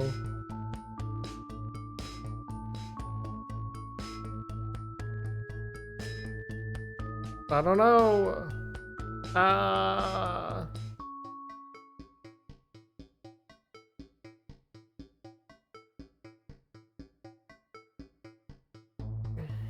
Neil's Deals. Thank you for making your selection. Please return this form using the envelope provided. You'll receive a report from your partnership in 3 to 6 working months. It seems even Advance can't defeat the. Yep. Maybe. Future Destination is in partnership for Together. Julie Salisbury and Peter Clement. How much influence could you have?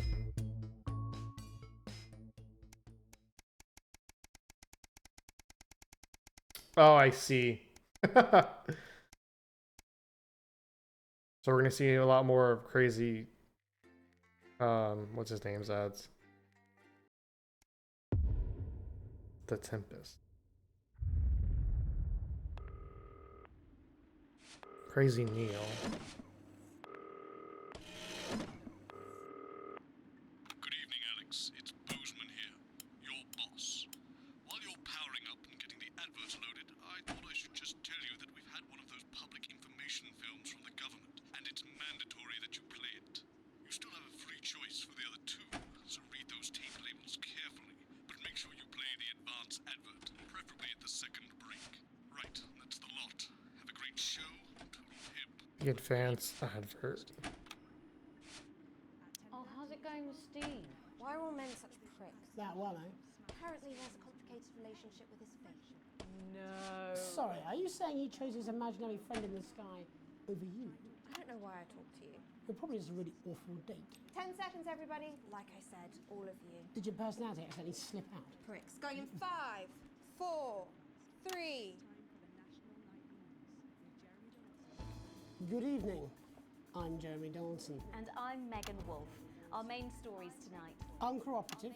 A mysterious symbol has appeared overnight on thousands of buildings throughout the capital. Tonight, in an exclusive live interview with Prime Ministers Julia Salisbury and Peter Clement, I'll be asking what this mysterious symbol might mean. After 3 months of record-breaking approval ratings, could this be the daring first move of a silent resistance movement? And what would that mean as we go into the future? We shall overcome. Trapped in Dante's taint for more than a month now, doctors Ingrid Svorsborg and Horgensvoord and David Wong announced today that they're considering 2 possible options. With 2 of the finest minds in science working together, hopes are still high for the eventual return of the team to dry land. While both options are still on the table, support seems to be growing for a daring escape attempt. If a group of fungus experts can't fix the most advanced craft ever conceived by man, then who can? Bearing their opinions, the formerly rich are fighting back with a naked protest. Our very own Robin Short was on hand earlier today when this new protest group first presented themselves. It might seem amusing to us, but clearly this formerly overprivileged section of our society is not adjusting well to the new future. It's often too easy to forget that not every citizen is thriving under advance. Table for two. Johnny Hamsleeves and Tiffany Lamour were spotted having a private moment out at lunch today. The popular couple have certainly been on a roller coaster since they started dating late last year. Test And results. this is sure to place them firmly back in the tabloids. Could we be on the verge of the biggest celebrity wedding since professional wrestler Randy Grizzlenuts McFridge married his Grizzlenuts? team partner Tina Tiny Hands last year in a wrestling ring made entirely of cake? Is this once celebrated role model about to become the bad boy of sport? And onwards and upwards. In an attempt to put the Mr. Snugglehugs disaster behind them, Remington's Fist CEO Sophia Remington today announced a brand new product that already has the market's buzzing Tell me about it. interest. This groundbreaking product came as quite a shock when it was revealed earlier today, though its critics are skeptical that the young CEO can fulfill her promises. Described as a breakthrough far ahead of its time, the male contraceptive pill is heralding a sexual revolution. Its fans are celebrating the fact that men can finally take equal responsibility for contraception, but others have expressed concerns over its safety and side effects. With that exclusive Prime Ministerial interview coming up later, And our very own Patrick Bannon coming to you live from the first annual Sports Board final. you won't want to miss a second of tonight's National Nightly News.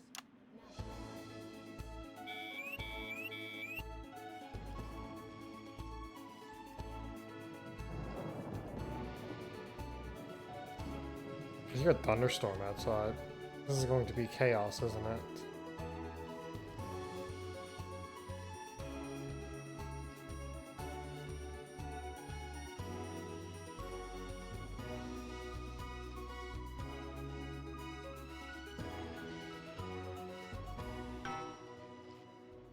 First tonight, after the Christmas horror caused by Mr. Snugglehugs, we have an exclusive interview with one of the victims. Poor 7-year-old Timmy Tadlock, like so many of those affected by the Christmas bloodbath, has spent the last 3 months undergoing a series of reconstructive facial surgeries. Last week, joyfully, he spoke for the first time since the tragedy. Tonight, he talks to us. Before we go to the interview, however, this station would like to issue a full and frank apology for any part we may have played in the tragedy. We should never have advertised Mr. Snugglehugs. Without our publicity, the sheer scale of this tragedy, and now upwards of 8,000 casualties, might have been averted. On behalf of the Nightly News team, we're sorry. In future, we will do better. Now it's over to Robin Short at the Tadlock family home. Robin? Thank you, Megan. I'm here with Mr. and Mrs. Tadlock and their 7-year-old son, Timothy. Thanks for spending time with us today. Yes, well, you're bloody lucky we're spending any time with you at all, after what you lot did. Irresponsible. I mean, whose idea was this anyway? It's all right. Yeah. As you can I was taking his drink. Help! The wounds here. I'll tread carefully. I'm going to speak to Timmy now. Hello, Timmy. Can you see me? Timmy? Can you Mummy? see me? Who's that lady? It's the lady from television, Timothy. She's going to ask you a few questions. And you be careful now, it upsets him to remember. Don't worry, Mr. Tadlock.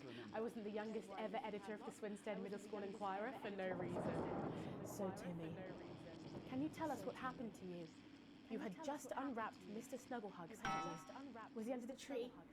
Yes, I could smell him already. Yes, he smelled like love. Ah, yes, that'll be the fur. Scented with hoof.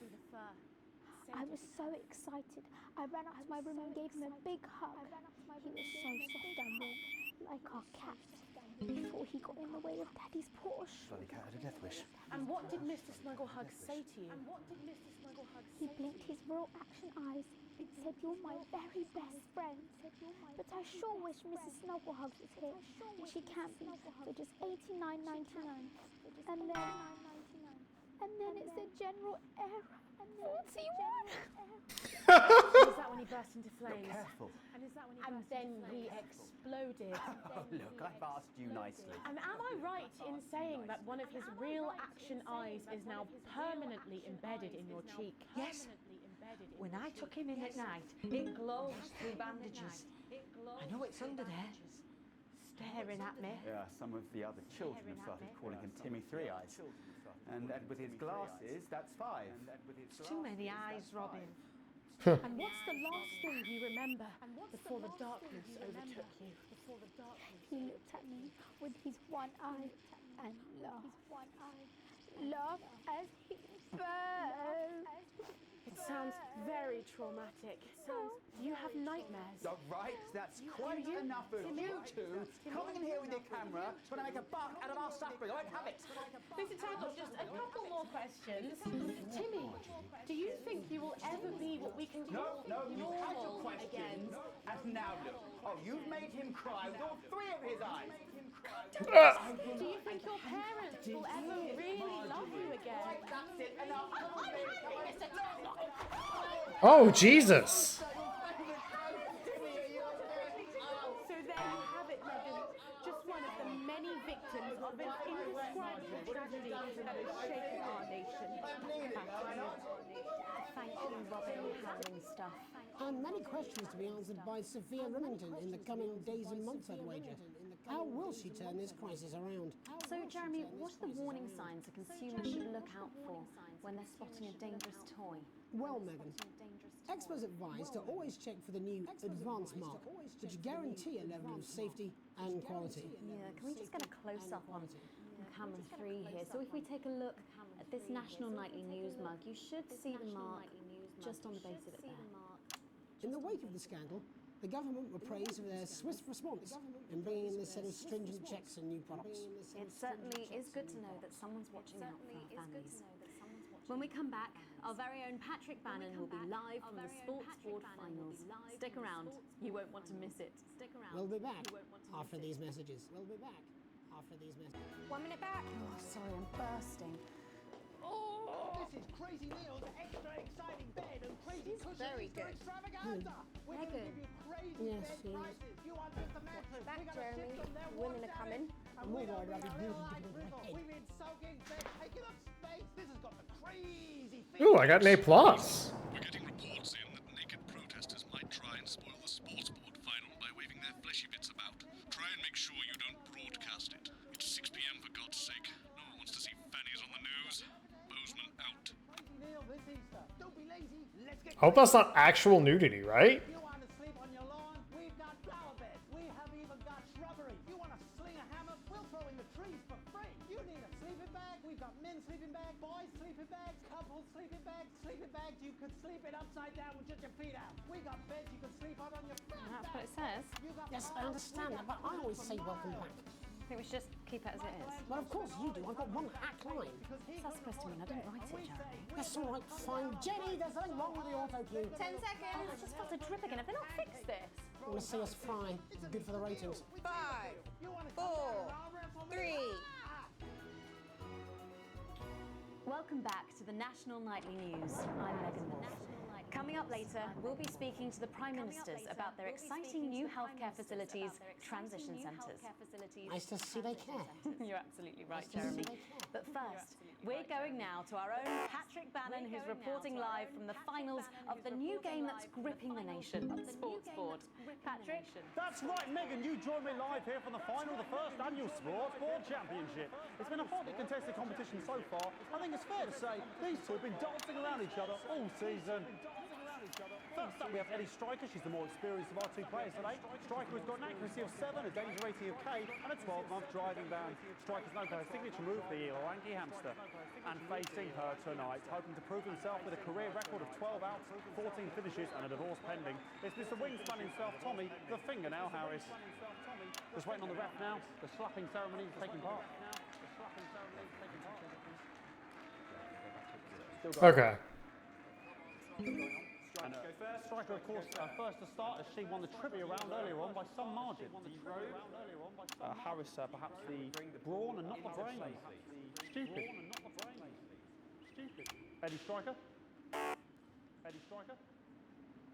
Nice start there from Striker. She's determined not to let the nerves show. Not after last time. On to Mr. Harris now. Tommy. Using his arm to pick up the ball.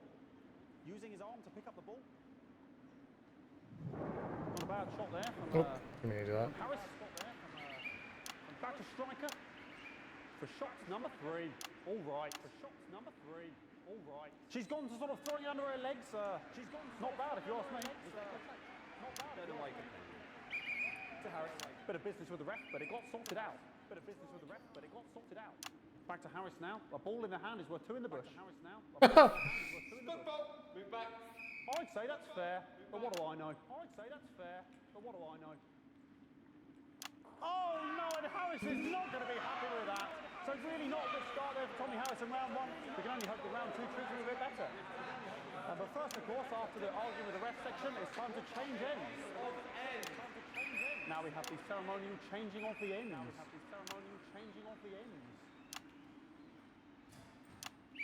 And of course, now they go back to the starting positions, as that makes sense. What is this segment? Striker giving it large. Second round. Striker giving it large. Harris. We're into round two now with Harris. Okay, we seem to have some sort of streak on the pitch. Apologise if we broadcast any of that stuff. She appears to have slogans across her breasts and arse. Try and ignore all of that. Security, I'm sure we're going to take them out as soon as possible. Apologise if we broadcast any of that. As I said, we're going to get the situation resolved as soon as possible. They're trying to carry on play, but it's proving a bit difficult, and I'm struggling to follow. Because it's quite an eyesore, and women's bodies, yeah. All right, great. Okay, so back into round two now, and Harry's absolutely determined to close that massive gap. Steady striker. No, it's just some of the tightest play I've seen ever. Harris. And was that a fitted thumb screw? We haven't seen that since the heats. What a brilliant move. What is even going on? I'm so confused. And we know what that means, ladies and gentlemen. That is, of course, the ground sound. Excellent bit of play here on both sides of the bucket. I don't know about you at home, but I'm finding the technical mastering display here absolutely blooming jaw-dropping. I'm so confused, and it's so great. Spotted something in Harris's neck or head. And Harris is having an absolute shocker. What a miserable start there for Tommy Harris. But he is a late bloomer, of course, we've always said that. And after all, it is a game of two halves. 4 rounds and 7 subgenres.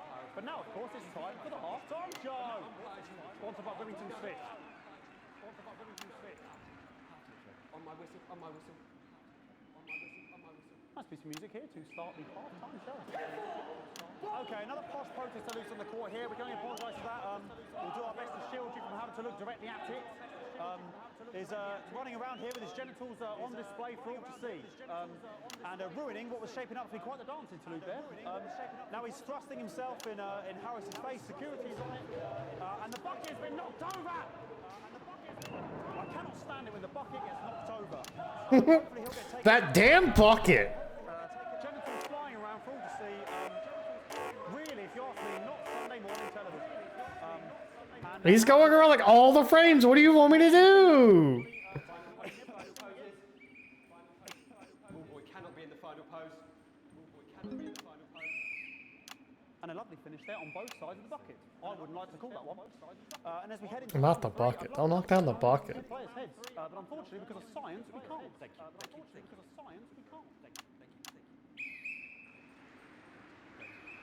Not bad. So that ball boy's giving me the eye all the day. I don't know what's going on. Striker there, not a great start. She looks a bit flustered, I think, after all that swinging around. Back to Harris here. God, what I wouldn't give to be that ball, am I right, ladies? Tommy Harris. And it dribbled down his arm, which is actually a really good move, because of course if it dribbles down his arm and goes on the floor, it's not going in the bucket. Back to striker.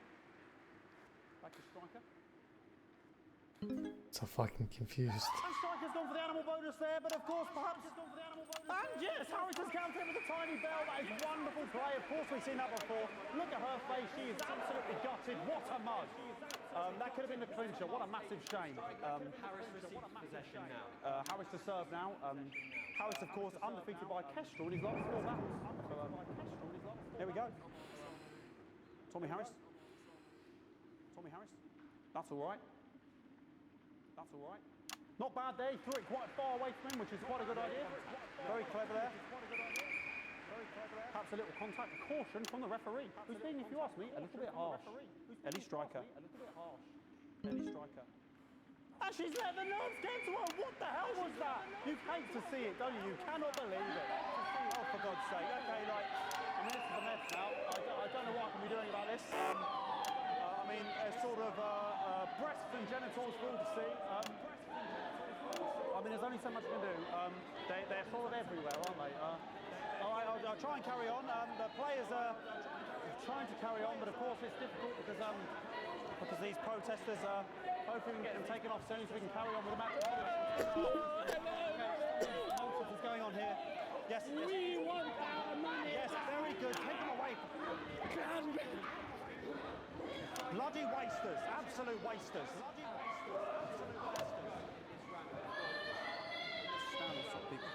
What is going on anymore? It's an absolute bloody... Okay, and now we're going to go into the final round. And of course, as it's a Tuesday, the final round is a mime round. Who could believe it? Who could believe it? Nice imaginary shot there from Harris. It really could go in at this point. Really high-level play here from two absolute juggernauts of the sport.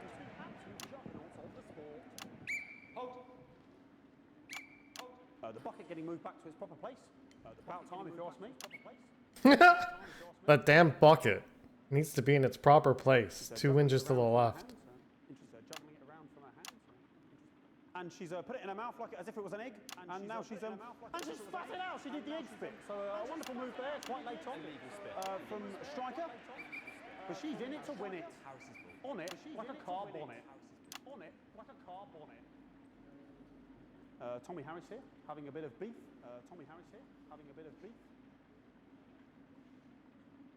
This game is so silly. Banana, which is an interesting move. Not sure if he hasn't had his potassium or what's going on today with and he's trying to... And the banana was the ball! What a fantastic move there from Harris. Unfortunately, that is the end. What a pathetic... There we go, Jeremy, that is over. How can he look his 8-year-old son in the face tonight? What a lump. We just have to wait for the referee now to announce it to make sure it is all official. Contestants in, please. Contestants in, please. And the winner of the first annual Sports Board Championship is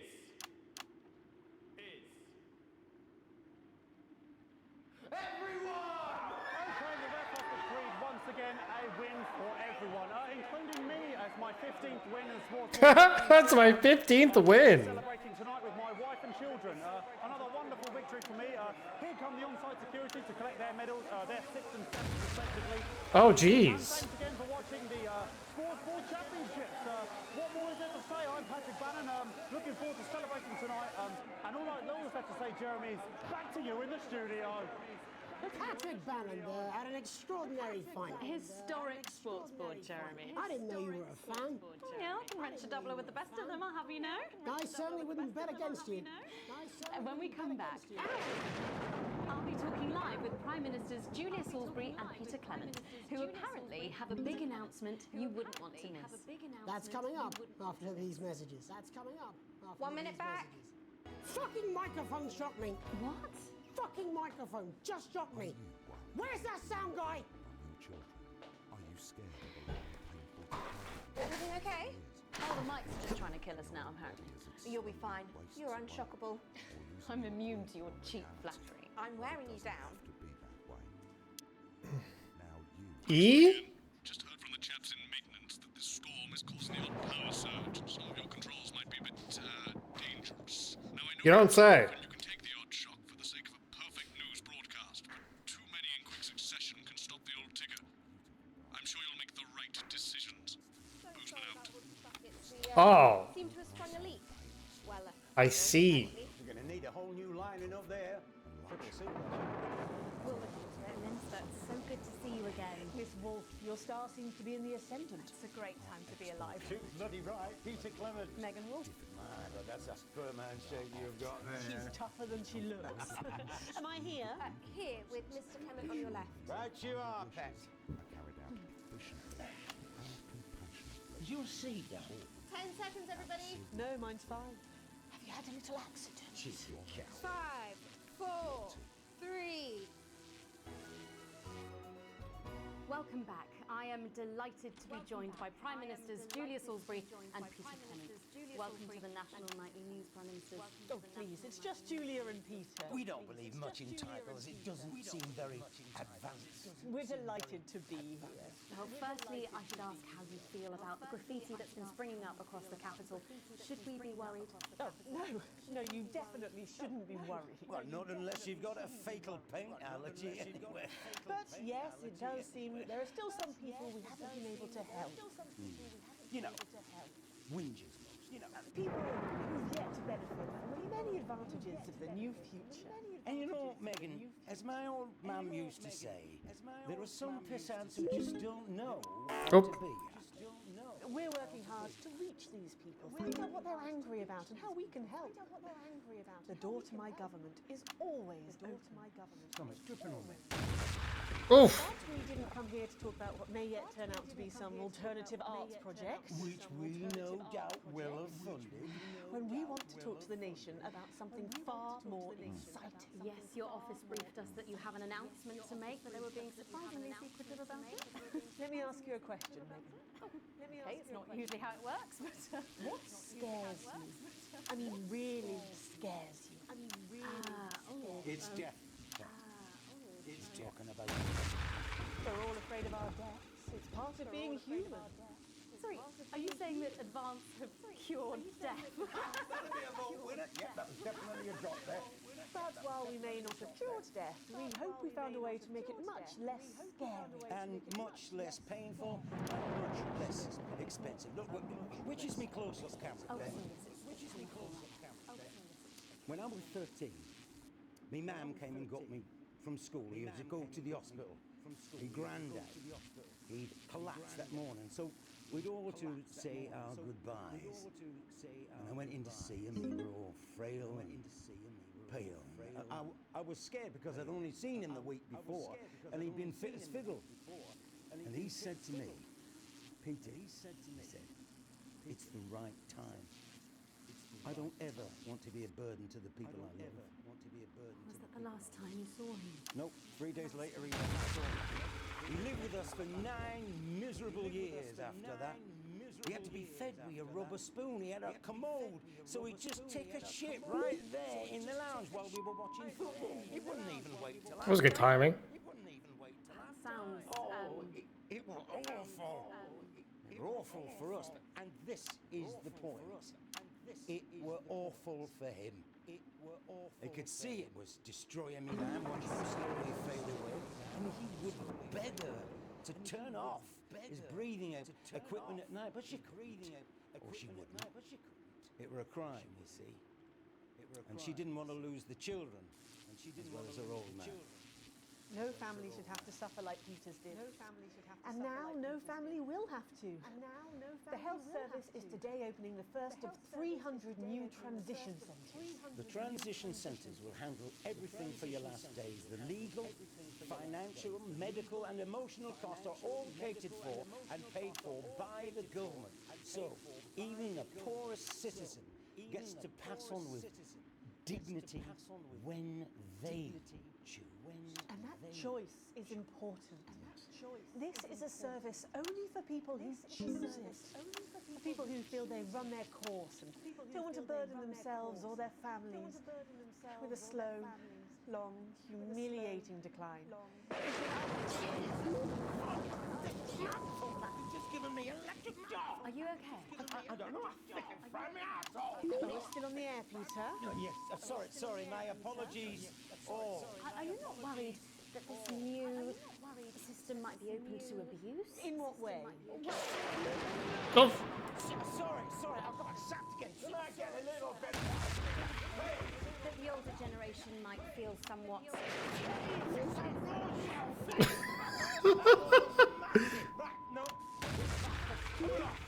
Sorry, that the older generation might feel somewhat coerced. Coerced into spending their final days eating gourmet food and drinking fine wine and luxury spas and gardens. Look, I am perfectly capable of... with a rusty twat! Prime Minister, please watch your language. Fuck.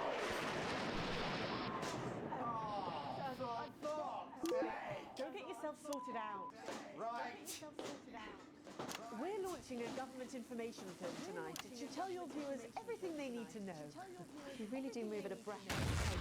It's hard to believe you've yet to be in office a year. Oh, Megan, we're only getting started.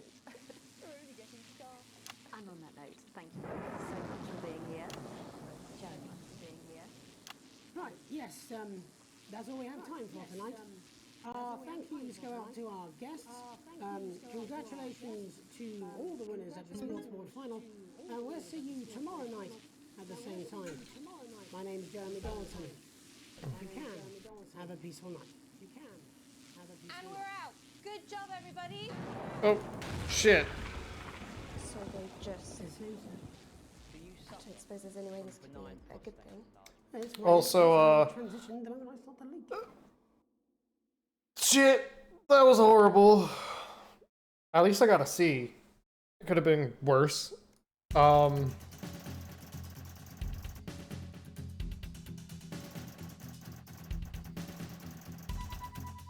Selling a kidney. Crippling debt.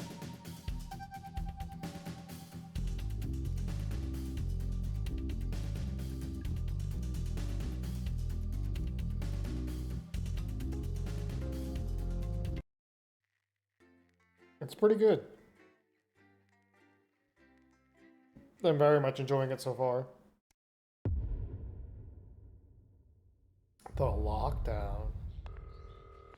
I thought the character died too. Alex, oh thank God you're alive. It's Jenny, the floor manager. Are you okay? Alex, you need to get it together. Look at the broadcast screen. Just look at it. That's all we've been putting out since you went down. You have to fix it, now. Look left, Alex, out the window. See? They're all over it, little bastards. You're going What to the need a fuck? full charge to clear that many off. Hold down the big button until it's fully charged. Then release it to zap the little fuckers.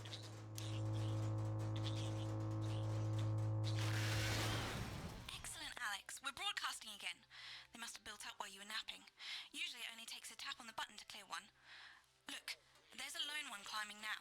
Zap it off before it starts to mess up the signal again. Great.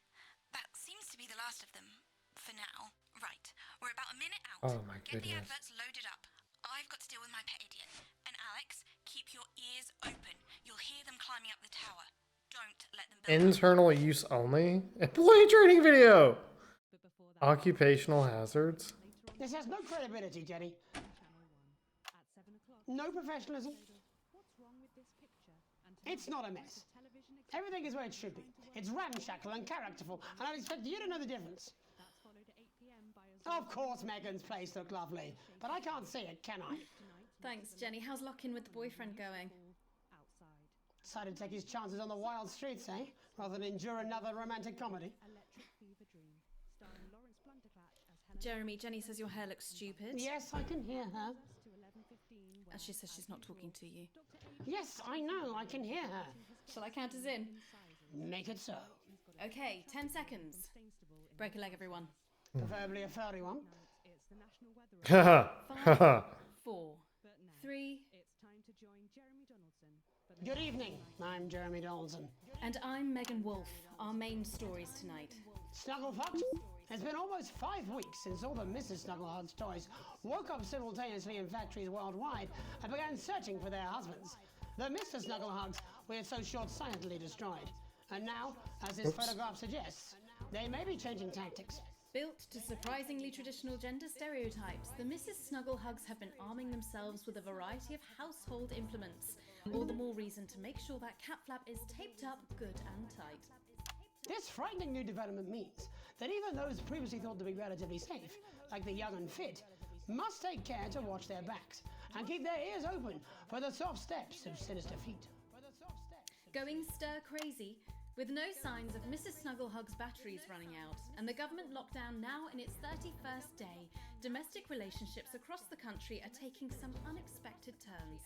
Dramatic reports are beginning to emerge of uncharacteristically bold behaviour in homes across the country. And we're not talking about the model planes that occupy so much time in the Donaldson household. With dating options limited, many house sharers, in particular students, are finding solace in co-tenants they'd previously rejected as unfuckable, indulging in an activity that has become known as snuggle tugging. Going it alone. Popular crustacean Johnny Hamsleeves is back in the news today as his astonishing photograph that he leaked himself shows exactly how he's been spending his lockdown. It seems that when the lockdown was announced, Johnny's long-term partner, Tiffany Lamour, was busy in the capital preparing her new show, Chocolate Clit Bombs, for its now postponed grand opening. Let's hope the exhibits don't melt. Being locked in alone seems to have made poor Johnny realise the empty pointlessness of the professional sportsman's existence. A life that, while no longer bringing great wealth, still offers vacuous conversation, narcissistic wives, and an utter lack of social importance. Let's hope he doesn't run out of toilet paper for those tears. The shape of things to come? In their own version of a lockdown for more than 45 years now, the descendants of Doctors David Wong and Ingrid Svorsborgen-Horgensvoord and their unfortunate team today managed to get a personal statement to the surface using flagellized imaging equipment. Many of the Svorsborgen-Horgens brood, as they've come to be known, have certainly captured the public imagination, with a recent vote naming Helvetica Svorsborgen-Wongensvoord the most likely to survive a massive electric shock. Greetings from Dante's Tate, or as we say down here in the family, many mushrooms to you. I don't know what a Mrs. Pluckless Plug is, but they sound like they're causing you guys real problems. We've been trapped down here for 8,961 days now, and all I can say is I sure am glad Mum and Dad chose not to get on that escape craft. Since they grew me and the rest of the family, we've been getting on famously, and sometimes Mum stops crying for upwards of 20 minutes. Also, it turns out, at push, you can eat flards, if you can handle the stomach cramps and the amnesia. Greetings from Dante's Taint, or as we say down here in the family, many mushrooms to you. It's hard to believe they've been down there so long now. But everyone knows time moves differently underwater, Jeremy. That's why baths take so long. That's right. And as anyone will tell you, the deeper the bath, the quicker the relativistic forces of temporal causality will have a measurable effect upon the fixed dimensional parameters of your environment. What the fuck? I've said that many times. Papers, please. With the lockdown becoming ever more rigorously enforced, having a passport is becoming increasingly important, Alex.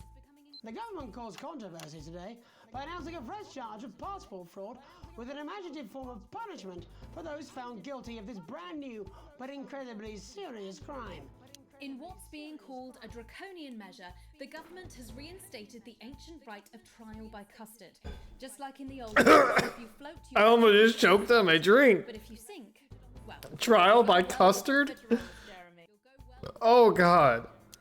And Advance speaks out. With the snuggle struggle proving a test to governments around the world, Advance HQ released a curious statement this afternoon. In the accompanying release, they asked us to stress that they have been listening, and that this should be taken as a response to how the people really feel. We've certainly done our bit on this show to contribute to the political climate. But let's not forget, how we behave in our home lives is what really matters. Let's hope it's not just me who filled out that questionnaire, Jeremy, or we're all in trouble. Let's play that statement. Good evening.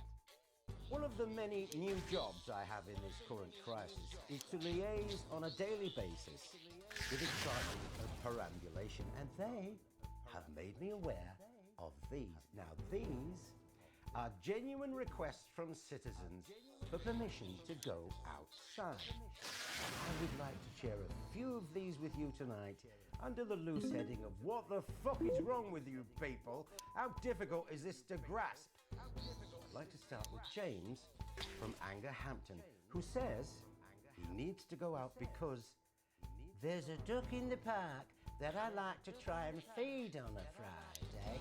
I call him Mr. Quackington, and I think we're really starting to bond. No, James, they make their hives in parks. What is this guy going on about anymore? Sea wants to go out so she can deliver homemade meals to the elderly. No, Katie, stay at home. Your casserole's dire, and Shirley can get by with tins of creamed rice from the 1950s. And you, Louis, from Hamble Bamblebury, those screams you heard in the alley last night behind your house are best left to the police. Now, I want to make it as clear as I can. Think first. Stop sending me stupid, sodding requests and stay inside. Pretend it's not happening until we tell you it's all over. Thank you. Delectable stuff. Later tonight, Jeremy will be catching up with brave roving reporter Patrick Bannon, while I check in with two friends of the programme who find themselves stranded at opposite ends of the country. And then, in part 3, there's going to be a quiz. Presumably because there's nothing more important going on that you might like to report on if you were, say, a news programme. And in a moment, we'll both be asking Sophia Rimington how such a trusted brand can have made such a terrible manufacturing mistake. With what it describes here as help from popular psychic scientist Delia Lywell. Oh, I like her. No, you don't. Why Do we do you need do that? that? That's all coming up on tonight's National Nightly News.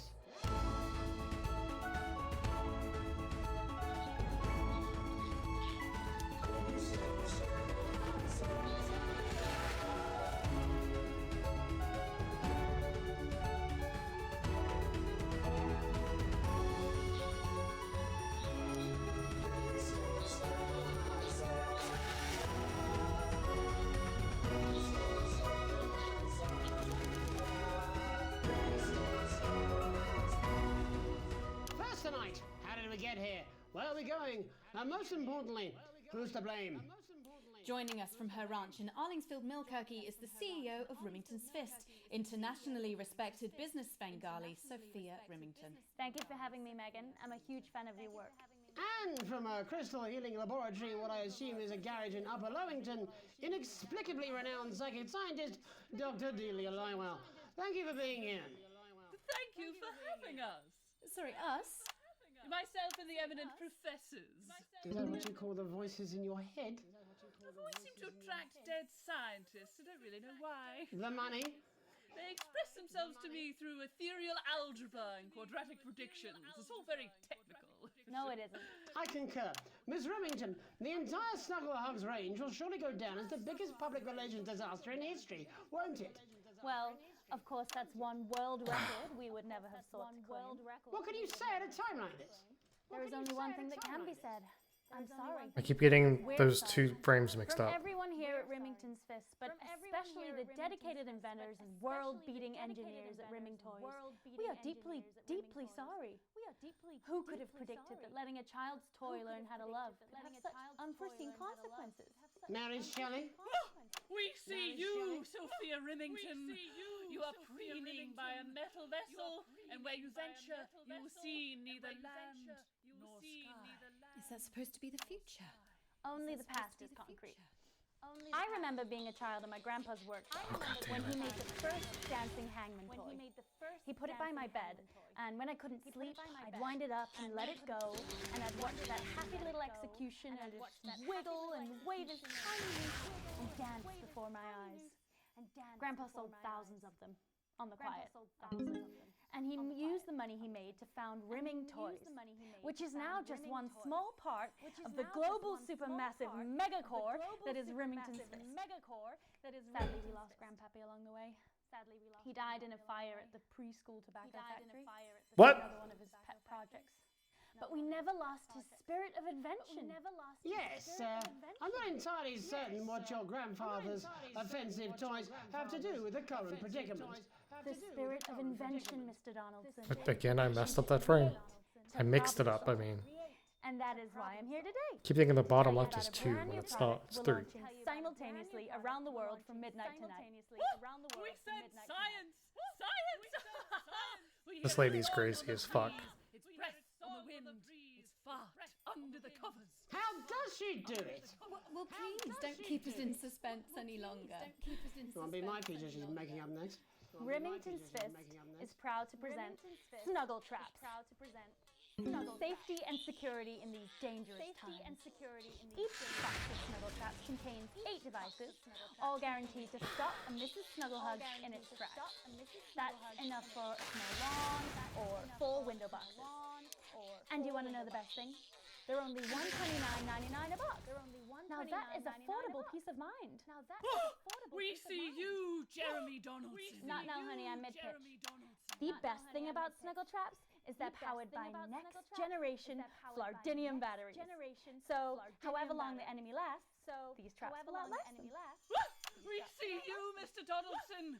You are screaming and yelling. Your friends are crying. They fear you. And then What is up with this lady? Oh my god, I just got chills. Did anyone else just get chills then? I think I did. I think it's more concerned. I think I'd be more concerned about these traps. Quickly moving forward, go to the break. These appear to be attractively repackaged landmines. Aren't they dangerous, say, to children? Oh, hell yeah. These are not toys. But they're explosive fun. Sophia Remington, Dr. Delia Lywell, thank you for joining us. When we come back, we'll be taking a look at the situation across the country tonight. Don't go away. We'll be back after these bandages. We'll be back. was that all right? Oh, that was exactly what we did. Crazy meals, crazy It's very nice, that young Miss Very effective Roombas. Do you think so? I think I'd rather spend the evening shoving Delia's sacred crystals up my skeptical arsehole. Hello, mate. It's Dave. You're not going to believe this, but I've decided to come home. Listen, I'll call you back at the next break and we can talk about how I get me job back. Cheers, Alex. See you, mate. And that wasn't popular. That's gonna be important at some point, I bet. I trained a dog to talk. You can get down on all fours and yap like a dog for only $22.99. Yeah, well, it's been a long time coming. With Neil Appeal. Exactly, you said it, I've said it. I had a mission. He must know, he's not stupid. I just don't want it getting back to him that it came from us. No, Jenny. These You're fuckers. not backing out on me now. We're in this together. What's going on? I'll get him. Thought it was $1.99, whatever, like $200. How old he is. 40? 17? Yeah. Okay, coming back. In 5, 4, 3. Welcome back to the National Nightly News. I'm Megan Ruth. Now it's time to take a trip around the country to hear how the lockdown might impact the nation from some friendly faces. Joining me are respected academic Katie Brightman and author of Alan James's Kites, Alan James. Thank you for joining me. It's a pleasure. Thanks for having me, Megan. Thanks, It's a Megan. pleasure. Thanks for It having really me. is a pleasure, Katie. I enjoyed our little heated encounter. I wish I could say the same. So first off, Katie, how are you coping? I'm holding up okay. Lockdown directive was so sudden Fuck. that, like many people, I haven't been able to get home. Oh no, what happened? I was staying at a hotel after an international policy convention, and we had a particularly heavy night out. You know what economists are like. Notoriously hate splitting the bill. And I overslept, and as you can imagine, I've been here ever since. But there are certainly people much worse off than me. Exactly. My tour has been cancelled indefinitely, and I've had to refund every single ticket, even the cheap seats. Oh, Alan, I'm so sorry to hear that. Yeah, people are being quite rude about it. They don't seem to realise I've already spent it filling the beach house with beef. The crisis claims yet Fuck. So, this is just a reminder that my book, Alan James's Reich, is now available in paperback. Unbelievable. What was that? You. You're unbelievable. You. So, Katie, how do you think this might affect the economy? Should we be worried? Very, Megan. Not to sound dramatic, but this could be catastrophic. Unemployment has skyrocketed, and frankly, it will be a miracle if a lot of businesses can survive this. There you go, scaremongering again, spreading this latest liberal hoax. That's what they want. They want us quiet. They want us compliant. And they want us inside. A hoax? How on earth can you say that, Alan? Well, I haven't actually seen one of these supposed toys. Have you? Well, no, but... Did you know 3,000 people die every year from regular toys? That's a lot of people. And this is no different. You're just as likely to be hunted down by a yo-yo or a tennis racket. He makes an excellent and persuasive point, Katie. Don't listen to her, Katie. The press are the enemy of truth. She's agreeing with you, Alan, you absolute shit. Well, then I must be wrong. Alan, are you now recanting your statement that these toys aren't dangerous? People are saying they're just like normal toys, and that simply isn't true. Corrupt media lies. And Katie, how do you respond to Alan's claims that Mrs. Snugglehugs might be dangerous after all? I guess I'm agreeing with him. Thank you, Katie. I appreciate your support. A lot of folks are saying this Mrs. Snugglehug situation will all blow over, but it won't. Yes, right, exactly. We need decisive action from the government. We need huge financial support to protect our workers and our businesses. We need to support the vulnerable, and we need to repent. Exactly right, Katie. We brought it on ourselves with all our liberal indulgences like art, cake, and healthcare. We need to act now and begin sacrificing our firstborns, or to push a beloved family pet. Absolutely, Alan. If we can all successfully come together as a community and perform the ritual, hopefully we will appease the great ancient. Katie, could it be any worse? Luckily, over the past few years under Advance, they've invested heavily into health, so the system can actually bear the strain. Is it lucky that the Llama Lords have unleashed a horde of man-made monsters on its own people to conceal the enemy within? Will you just stop for 5 fucking seconds? The Global Alliance of Fish People are amassing an army to kidnap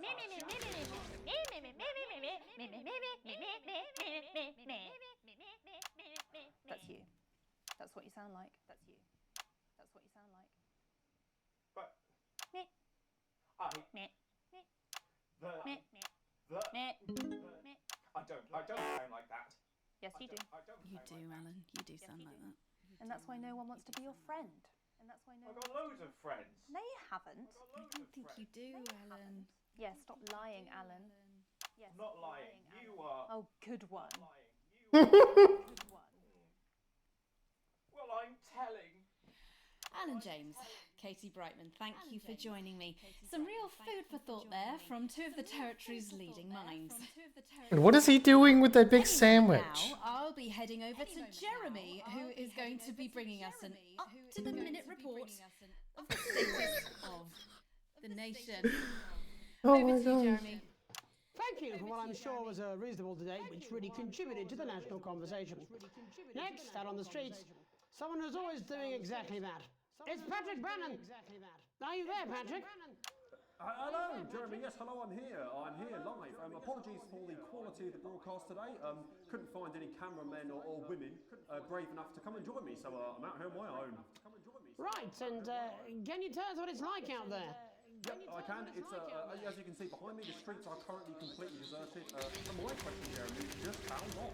I mean, could there be danger lurking just around the corner, waiting to end the fledgling career of this young, promising journalist before his full potential is even realised? Will he die, underappreciated by management, and frankly, if you ask me, very, very much underpaid? I don't think there's any danger of that, Patrick. What's that on your jacket there? That's actually a sponge. What I've done here is made a snuggle-proof jacket, Jeremy. Oh, really? The network didn't bother sending me any PPE, so I've been forced to improvise. In fact, showing the sort of resourcefulness that would make me an ideal candidate for, I don't know, for example, an anchor position starting whenever they'd like. From your point of view, Patrick, just how safe are our streets? Not safe at all, Jeremy, not safe at all. I'd recommend people staying inside, following government advice, and not putting themselves at any risk at all. Unless, of course, like me, it's for groundbreaking journalism reasons. And just where are you, Patrick? I'm in the street, on the street. Which street?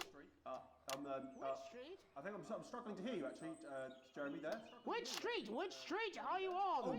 Which street am I on? Oh, God. I'm just looking for a sign. Oh, there it is. I'm on Bannon Avenue. Bannon Avenue? Yep. Avenue? Yep. Bannon Avenue. Yeah, no, I can hear you fine. Yep, I'm on Bannon Avenue on the sign, it says there. Like Patrick Bannon? Oh, yeah, that is like, that's strange, that's a weird sign. I don't know what's going on there.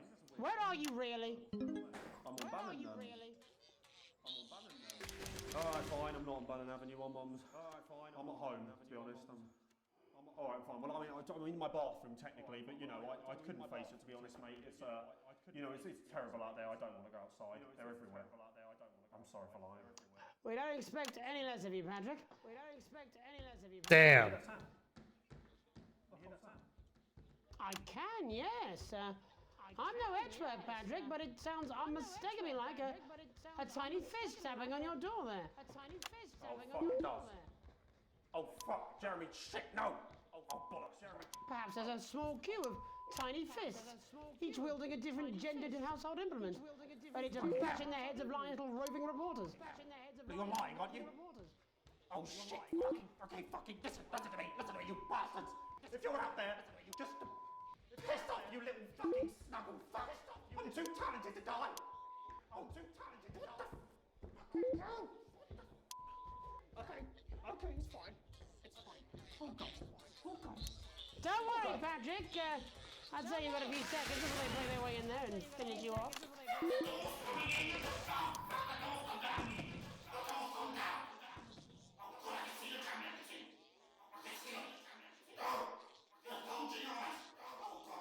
What do you see, Patrick? What do you see, Patrick? I see only the devil.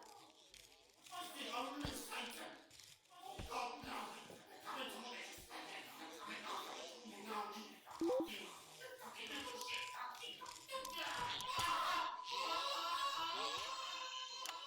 Thank you, Patrick, for that report, showing the nation, more important. Well, that was something. Just where you belong. It's time for another break, but when we come back, we'll be happy to take your mind off the world for a little while, and who knows, maybe even bring you a few smiles. Join us after this. Join us. You're damn right. Yeah, I had them delivered. Yes, to Banana That Avenue. window broke. Your children are out. Alright, mate. Dave here. I've run into a few problems getting back. Although not as bad as yours. It looks like you've got one loose in the studio. Whack it on the head if it gives you any trouble. It's pretty bad here too, mate. They've got on board. Captain's down. Worse, chef's down and we're out of What the hell is going on?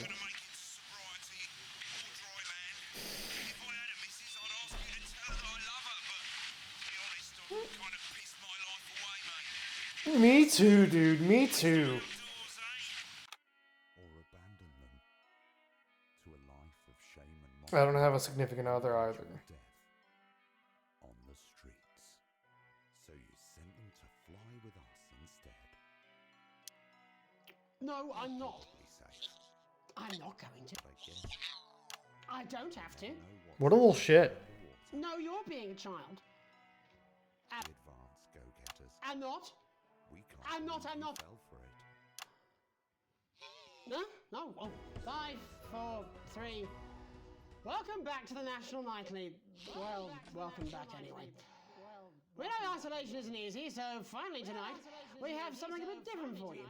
Even though some people felt it's not our job to entertain the public with absolute nonsense, other, more important people overruled those people. So it's time to find out who will National Nightly win. And who will National Nightly lose? So, how do we play? Well, joining me is a man who knows all about playing. It's Tommy Harris. Hello, Tommy. All right, Johnny. It's good to see you. And how are you finding the lockdown, Tommy? What do you mean lockdown? The enforced isolation of everyone in the country. Ah, yeah. I think I heard about that actually. Yeah. I think I heard. You're in bed, Tommy. Yeah. You called during that time, so. Yeah. Of course, that's my fault. So, why don't you tell us how the game is played? Well, it's pretty simple, Jeremy, you sausage. I'm going to ask contestants from around the territory 3 questions about what else yours truly. And those people are going to get a chance to win a very special prize. And what are they playing for, Tommy? Drum roll, please. Drum roll, please. Jeremy. Oh. Jeremy. Thank you. This. Oh shit! What is that? It's my athletic support, Jeremy. Oh. But I've signed it, so. Oh, well then, what a fantastic prize.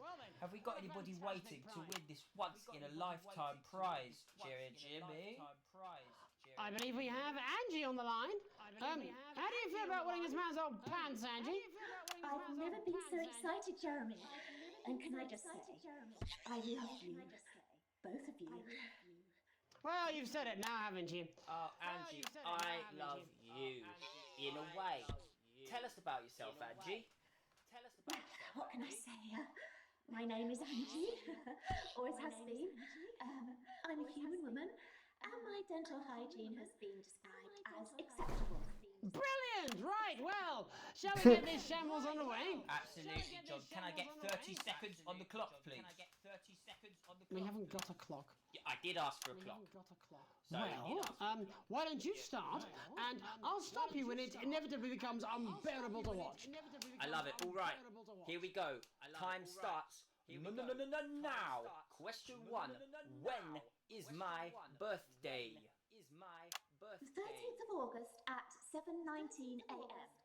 That is absolutely correct. Question 2. What? I said, what is my favourite colour? Crushed praline 4. Correct, the colour of my nipples. And What? finally, Angie dear, what is my star sign? That's a trick question. You were born outside of the human understanding of the cosmos. Unbelievable, that is correct. Stop the clock. Wow, that really was tough to watch. How did you do, Tommy? Well, Angie, my love, you got every single question right. Which of course means you lose and win absolutely nothing. Thanks for playing, Angie. Bye. Do we have another contestant on the line at Jelly Bean? We do indeed. We should have Sonia Artleach. Are you there, Sonia? Of course I am, Jamie, darling. Thank you for being here, Sonia. Oh, there you are, Tommy. Mwah. Let me guess, you work in theatre, don't you? Is it that obvious? What gave it away? Was it the glamour or poise? It certainly wasn't your inherent sense of humility. Tell us about yourself, yeah? Oh, well, if you must play this game. I am a theatrical agent. I represent the likes of Rudy Beefman, Samuel Coffeecup, and Jodie Carpetburn, amongst others. And how's the lockdown affected you, Sonia? Well, they have closed the theatres, shut the studios, and boarded the cinemas, but they won't get me that easily. How are you managing without any work? Due to a savvy clause in all of my artist contracts, I am able to claim my 15% from their unemployment benefit. Wow, that certainly is sharp. Standard stuff, standard stuff. And can I ask, where are you speaking to us from? Well, I work from home, you know, to keep costs down. And who's this? Oh, well, you know, when they gave the order, I was actually mid-meeting with a client, so we've been isolated together. No fucking way! What the fucking fuck? Is that Tommy Harris? I'm a huge fan. Can I just tell you how bloody brilliant you are? Actually, Jeff, we're about to play a game, aren't we? We've got time, we've got time. Well, if it's not too bold, I think I am in love with you, Mr. Harris. No, it's not too bold. That's all right, don't worry. Hey, to show you some of my stuff, I've been working on some new shit. Well, at least you're already aware. During lockdown, we've been workshopping some of Jeff's ideas for much younger children, haven't we? People still let you near their children, do they? Yeah, that's right. Yeah. I've been developing some shows for younger children. Well, we'd love to see it, wouldn't we, Gerbil? Absolutely dying to. Right, so, what do kids love? Timely child support payments from their absent fathers. Shallow and overproduced musical numbers? That's right. Animals! So, I'm trying to address the things that kids need to know, but through a medium that they'll understand. Do you understand? I think, yes. I think so, yes. Jeff's one of my best clients, aren't you? I am, yeah. So, the first one we've been working on is called The King of the Jungle's Mortgage Repayments. It's about a lion who's having problems with his interest rates. I see. Does he have a broker? He does, yes. He's a porcupine. How did you know that? Well, your work is universal, darling. It speaks to people. I'm going to say something to you, mate. I think you're onto something here. The bear, Oh, you yes, right. This one is much better. So, this one tells the tale of Mr. Bear. Now, Mr. Bear is a very sad bear because all of the other bears don't think that he'll amount to much, and they tell him that his plays are lazy and derivative. I think you're onto something there. Now, Mr. Bear is a tragic figure. Picture this. He's at his lowest ebb. The trees are closing in. He can't even face his salmon, can he? But then he meets someone that will change his life forever. Tell me. This is fucking Fuck. gripping. That's right. He meets a wise old octopus who takes him under his wing and says, "No, Mr. Bear, don't be sad. You're not like all the other bears. You have this ambition and these dreams." Such fucking dreams. I think I love you, Jeff. And what you need to do, Mr. Bear, says the octopus, probably doing an 8-armed gesture or something. What you need to do to find happiness in this crazy Fuck did we just do? forest is you need to set yourself more realistic goals. It's called Mr. Bear Lowers His Expectations. You really have taken yourself to new depths. So what do you want children to take away from this? Oh, fuck shit, fuck. Take away from this. What? I said a more realistic worldview. Are you all right, Jamboree? It's Jeffrey. My name is Jeffrey Donington. No, stop. How does it end? We need to know how it ends. Well, all the animals learn a thing or two about inevitable mediocrity. And Mr. Bear settles down near to his parents' cave, stops trying to make his band happen, and he goes into bear telemarketing. Becomes a bear maths teacher. Oh, and we end. We end on a big musical number. Oh, there's dancing. It's repetitive, so it's catchy but not too challenging. Well, if you God damn it! go and get my boombox. Yeah, I might be able to. Hang on. Can we get Angie back? Why not? The more the merrier, as they say at orgies. I thought I only had one running loose. Like, there's like more than that. The fuck? Right, I'll just fill then, shall I? Coming up in a moment, it's the world premiere that nobody saw coming. Lights! Or wanted. At all. I can only apologise in advance for what we're all about to endure. You turn this shitty thing up. Well, there's all sorts of creatures down on Dangly Doodle Farm. Wise old Mr. Octopus, way too many are. There's Mr. Pig and Mr. Cat, they're always in good mood. But that's 'cause they don't know they'll soon be sliced up into food. Mr. Bear, what's that over there? That's where your hopes go to turn into despair. Mr. Bear, what's that over there? That's where your dreams go to die. Mr. Raccoon wants to go to the moon. He'll end up as a bus driver soon. Mr. Porcupine thinks he'll read the news at 9. He'll end up as a janitor who stinks of turpentine. Mr. Tiny Mouse thought he'd own a massive house, ended up in a bedsit where he can't control the louse. Mr. Horse thought he'd go into professional sports, now he's an alcoholic and he's on his 3rd divorce. Mr. Bear, what's that over there? That's the place your life becomes an endless questionnaire. Mr. Bear, what's that over there? That's where your hopes go to die. Lower your expectations. Maybe you could get a job in telecommunications. No matter how you try, you'll never reach the League of Nations. The best you'll get is middle rank in trading operations. So lower your expectations.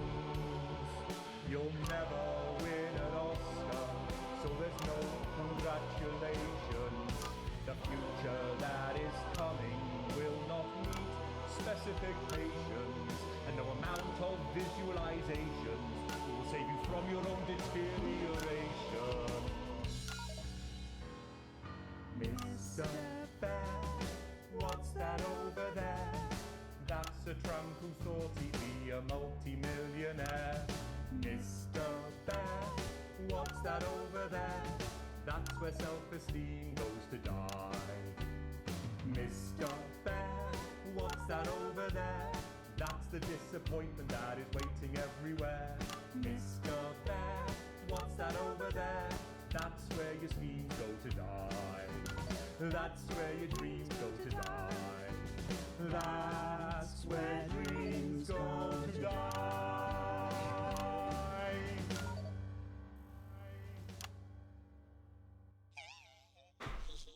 For tonight, but before we go, I just wanted to leave you with this final thought.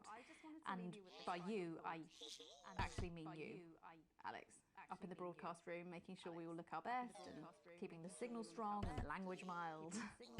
And Alex is damn good at it. Alex is our invisible foundations. You at home can't see them, but they're always there, keeping us afloat. Of course, we can see you, Alex. Of course, we can see you. I saw you the other day in the corridor. Do you remember? I tried to catch your eye, but I think you must have been deep in thought because you just sort of walked past me like I wasn't there. I try and sit in your eye line in the canteen some days.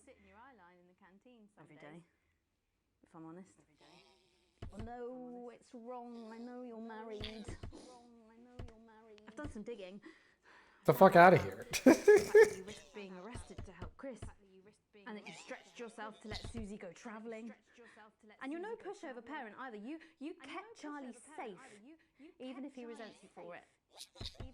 At least that's what he told me when I talked to him. Oh, don't worry, Alex. What the fuck is it? It's doing cartwheels across the damn studio. I'm not crazy, Alex. I don't want you to think I would ever do anything to hurt Charlie or Susie. What? Sam's lucky. Lucky to have you, Alex, but if something happened, could you possibly love me? Why are we airing this? If Sam had a terrible accident, obviously not now. I know you love your family, but if something... Say Sam took a massive electric shock and went into some sort of coma. Could you love me then? Could you? Would you, please? My name's Megan Wolf. Have a deceitful night. And we're out. God, I'll tell you something. It was like a God-given relief being able to use my own voice there for a second. I've been doing this posh gobshite's voice for 10 years now. It's messing with me something fierce. Will we go for a gargle? You're right about that. Oh, come on, you dry shite. They're only talking. I didn't think about that. Will we? It still matters how you look. I also could have just taken it off the air. To the distant divas and the isolation idealists. Hello, the healthcare heroes. Wake up!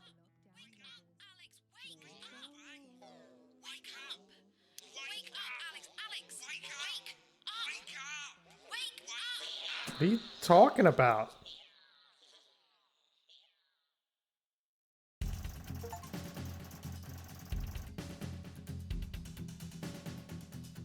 Complete the lockdown broadcast.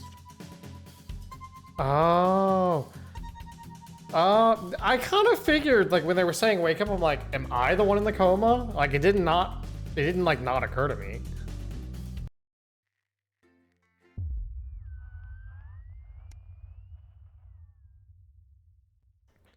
So this whole, like, bear stuff taking over is just my comatose dream. Rhythmic beaming with a heart monitor brings you slowly back to consciousness. Opening your eyes, you're greeted by a semicircle of concerned faces. Your family by your side. A reassuringly familiar sight in these new surroundings. You blink a few times to clear your sleep. Open your eyes and bring everyone into focus. You feel a hand on yours, gentle but reassuring. Sam was with you as always. Their expressions, understandably concerned, as somehow more affectionate than ever. We know we knew you'd be okay. Never doubted it for a second. And if I ever see that bossman, you squeeze their hand and attempt a wink. The worry lines on Sam's forehead faded for a bit. Lord knows you've got enough to be anxious about without your health being thrown into the mix. With a final smile at them, you turn to the rest of your family. Just as you feel Susie's absence, you notice Charlie fidgeting, clearly trying not to look worried. As soon as you turn to look at him, you can see Charlie tense up. His concerns clear on his face. So, you're definitely good, right? He finally asked, quickly looking away. Of course I am, buddy. There's nothing to worry about. I'll be fine, Charlie. Leave the blanket alone. Hold on just a second. I need to turn this fan off. My avatar is probably going to freak out when I do that. Alright. Of course I am, buddy. There's nothing to worry about. Charlie looks at you and grins. One of those infectious smiles that spread around the room. It's always good to have him in your corner. Your smile fades as you notice your mother staring listlessly out the window. Despite all of your best efforts, she's not been doing well lately. Are you okay, Mom? Your mother starts, your call clearly shocking her out of her reverie. She turns to you and smiles, and you're grateful to see the increasingly rare recognition in her eyes. Yes, dear, of course. How are you feeling? You smile warmly and nod, but before you can respond, a doctor bustles in and ushers everyone out. She asks you for what feels like the 100th time how you're feeling. Surprisingly well, all things considered.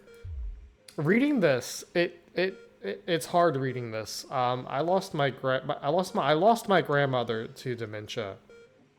And including that in this story is tugging at my heartstrings a little too much, because I know how hard it is to be slowly forgotten by a loved one.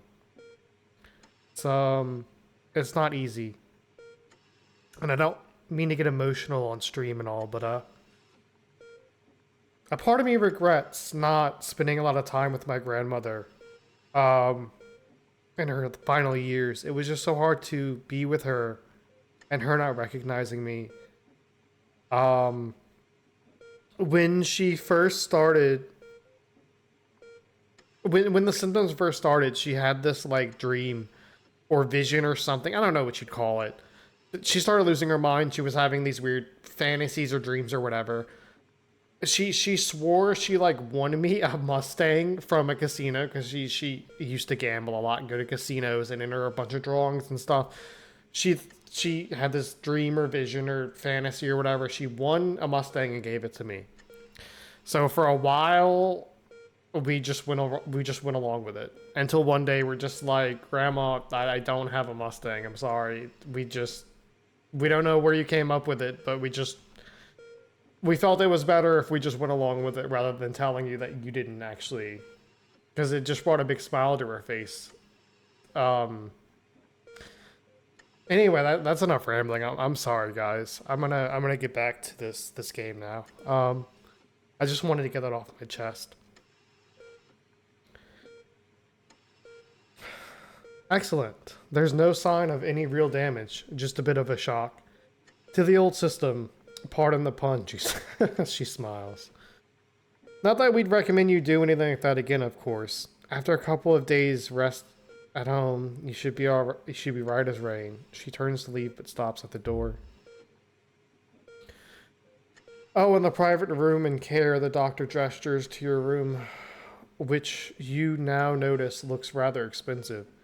It's all been paid for by a Mr. Bossman. He left those flowers and said not to worry and to take the rest of the week off. He'll see you Monday, apparently. Seems like the least he could do.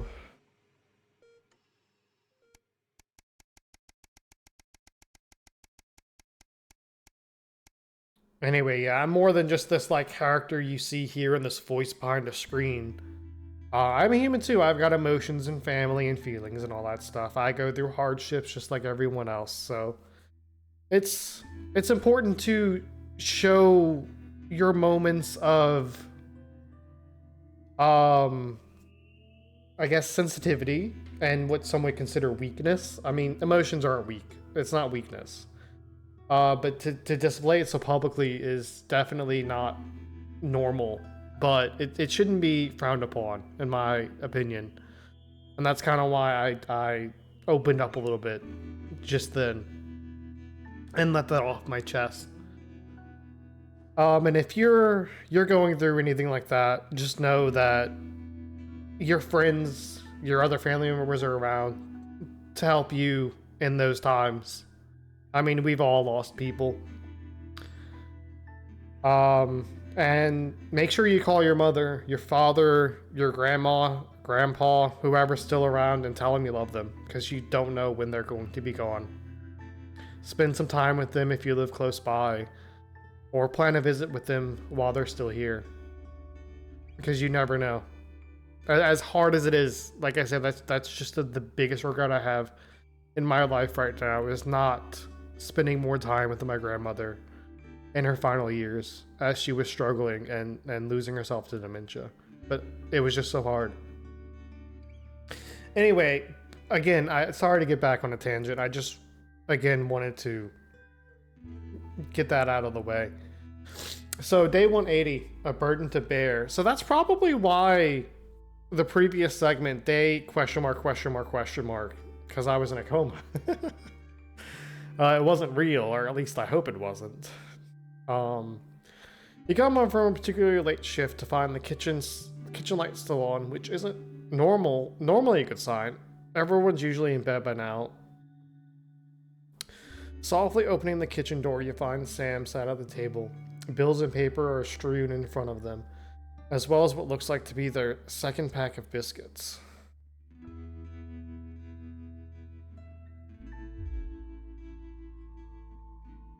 Sam frowns and goes back to the bills they're holding. Hey, sweetheart, just looking at the numbers again. They look at the door to the pantry now. Convert it into your mother's bedroom. We'll be doing our best, but I think Cassandra really needs a nurse to look after her now. Suddenly, the bills are all you can see. Staring at the numbers all night, tears in their eyes, Sam takes your hand. There's just no way we can afford it. I'm so sorry. The kitchen table swims before you. Sam stands up and pulls up into a firm embrace, but all you can think of is your mother and how you can't afford to help her. What would your dad be thinking now? Is this the utopia Advance promised? I didn't read that red text. Oops. Tomorrow you need to tell the kids and then book an appointment at the transition center. What else could you have done?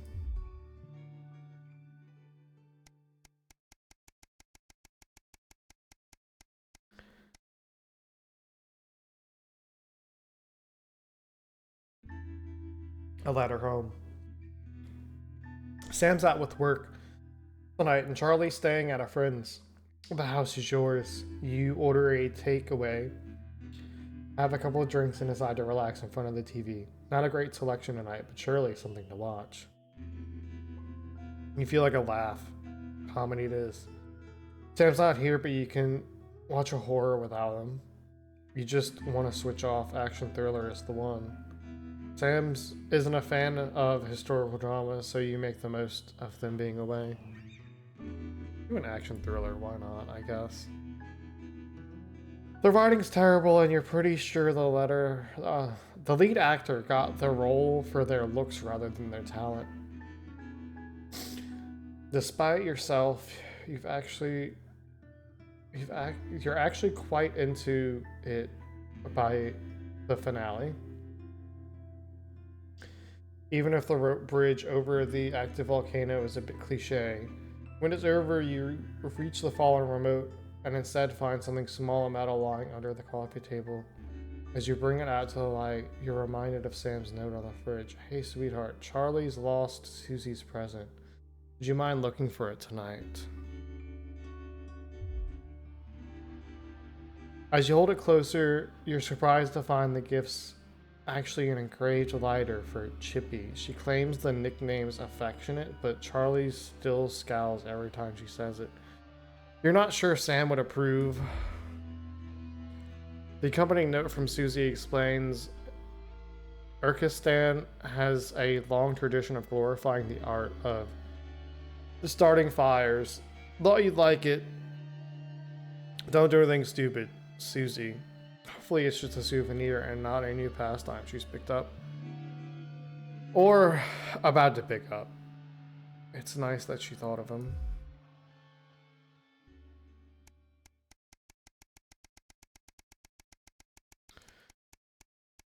Another small note, like don't be afraid to share your emotions. Whether it be publicly on a Twitch broadcast and then gonna be immortalized in a YouTube pod, or just with your friends, you know, just it's not good to bottle it up.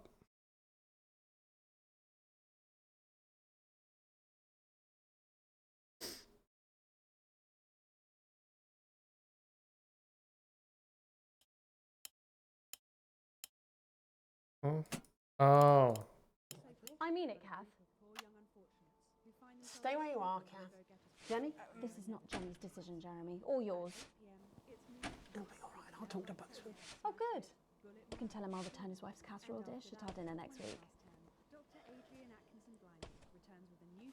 Jenny?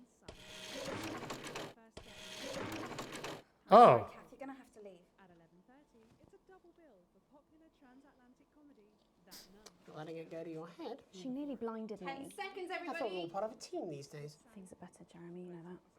Just stop being so high and mighty and do your job. Oh, I should have taken a break, but I didn't realize I was 3 hours. I missed my second break.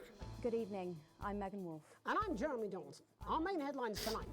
The establishment strikes back. The World Council has agreed today to impose punitive sanctions on the people of this country. The sanctions, which are broad-ranging, include restrictions on the supply of oil and gas, food, clothing, and even some medicines. But how should we react? We asked the public. What are your reactions to the sanctions? I think it's fucking outrageous. My mom needs insulin. Am I supposed to get her transitioned? What's the government doing about it? Eh? What's the government doing about it? Thanks, Patrick. Fascinating stuff. Popular Prime Minister Julia Salisbury has released a reassuringly brave statement in response to the World Council's controversial announcement. This international declaration is nothing short of outrageous. We are a democratically elected government with massive popular support.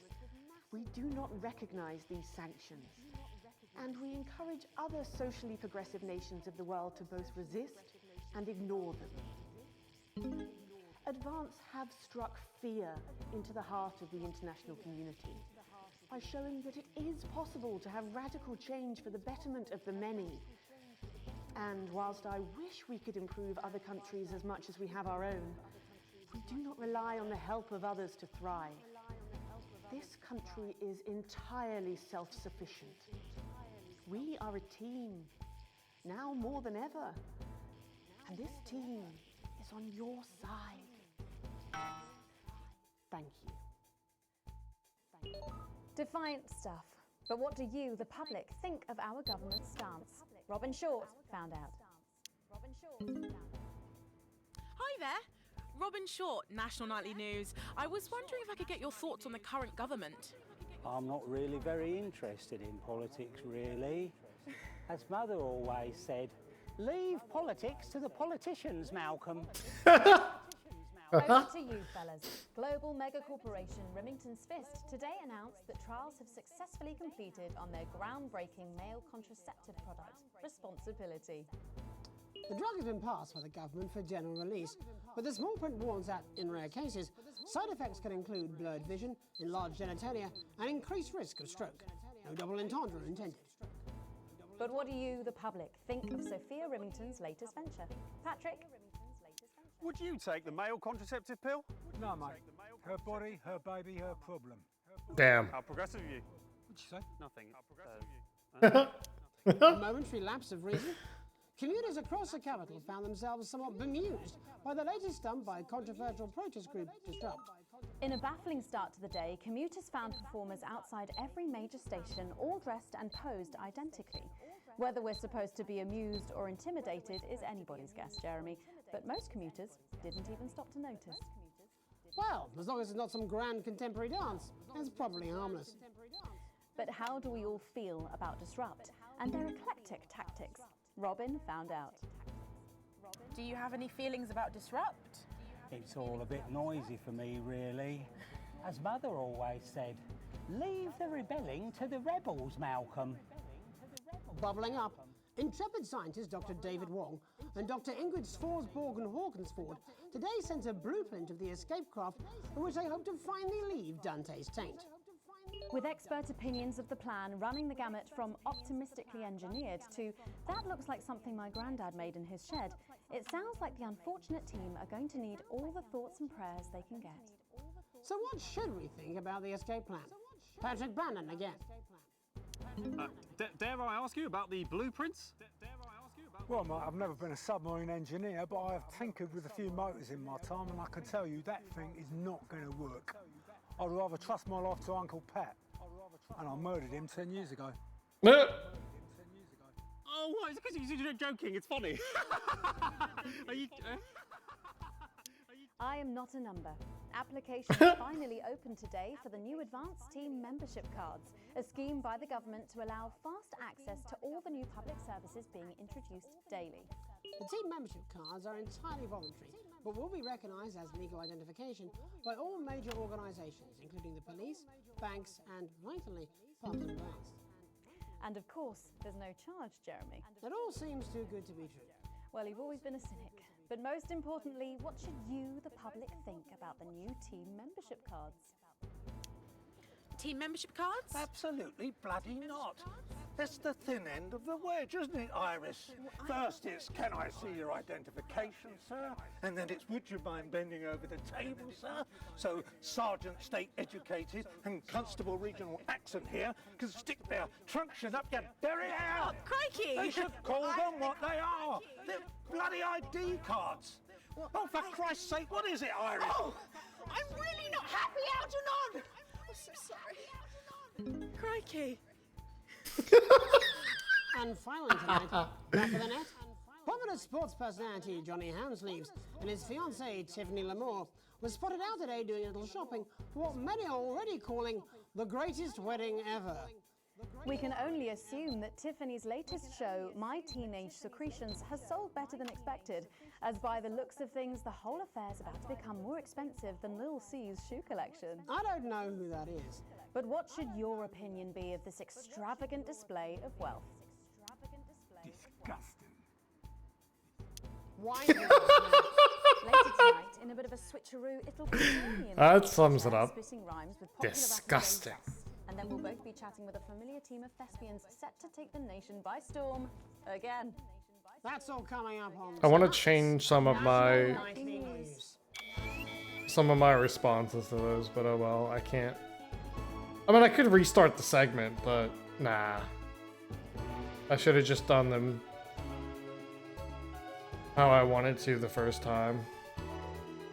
I can always replay off stream and see the different endings I would get.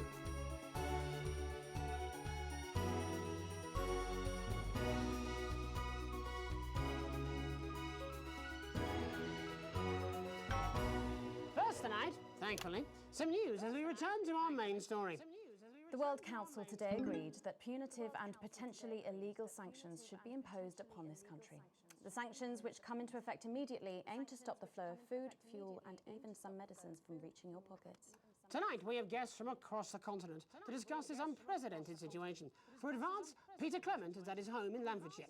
Are you there, Peter? Yes, I can hear you, Jeremy. Thank you for having me. A momentous day, Prime Minister. Are you shaken? Oh, I don't scare that easy, I'm afraid, old son. Mm. And neither do the people of this country. Well, joining us is Ivan Vodovich, Foreign Minister of Urkistan. Ivan, thank you for being here. Great pleasure. You, Megan Wolf, are like strongest guard at Labour camp who wake up inside body of crazy, expensive prostitute. In my country, you will be worshipped as a god. Okay. Minister, as one of those arguing most strongly for these sanctions, how do you feel about Avance's defiant stance? Vance is like man who think he have big career in movies land, when actually he in dirty sanitarium, screaming at mirror and holding tiny penis in hand. He's clearly not from Svenland, and we have like some of the cleanest mental health facilities in the continent, yeah? And welcome to Svenland's Minister of Mojo, Björk. I'm sorry, we don't appear to have your surname. It's just Björk, yeah. We don't use things like socially divisive surnames here, yeah. Minister? It's just Björk, yeah. Right, Björk.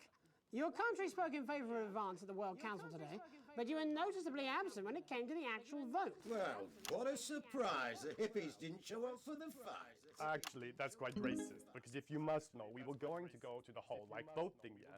But it's actually the Festival of Furelands here at the moment, where we honor the old generations. So, like, we all had to work our grandparents' Galinia whilst the boat was happening, and that's like a really, really time-consuming process, actually. You're like sissy man. You have this expression, sissy man. It's like man with tiny penis who like to wash more than once a week. Actually, that's quite homophobic, yeah, because... Stop winding him up, Ivan. We're not back at the Grange now. Sorry, Jeremy. Ivan and I used to play golf back in my media days.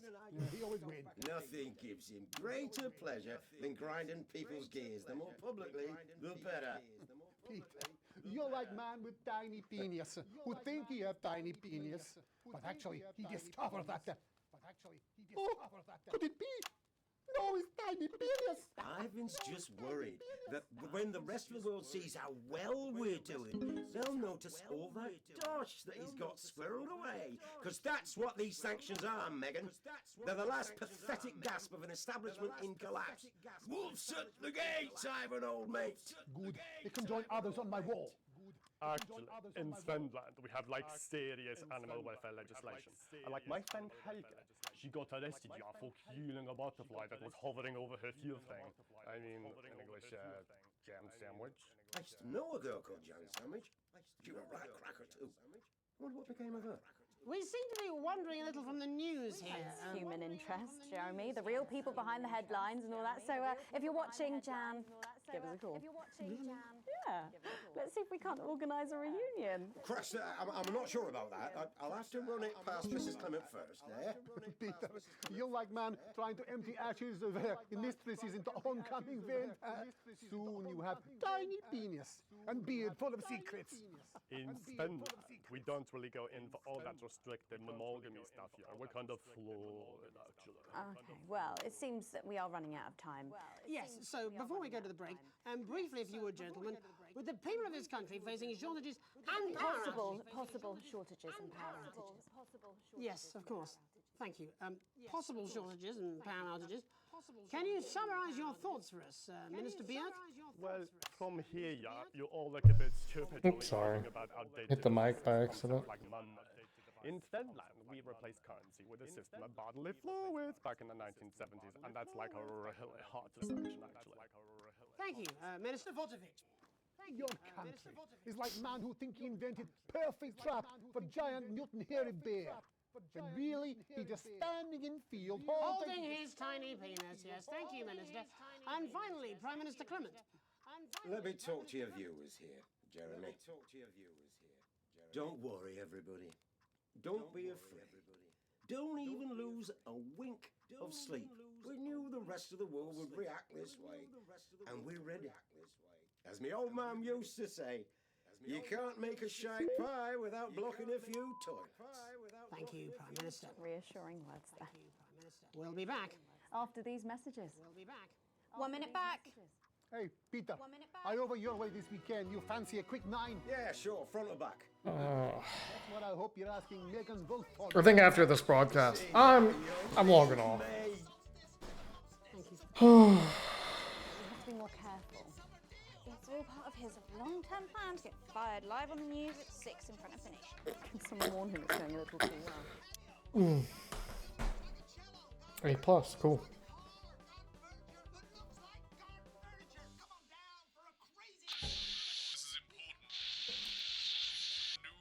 Censorship should show up in blue.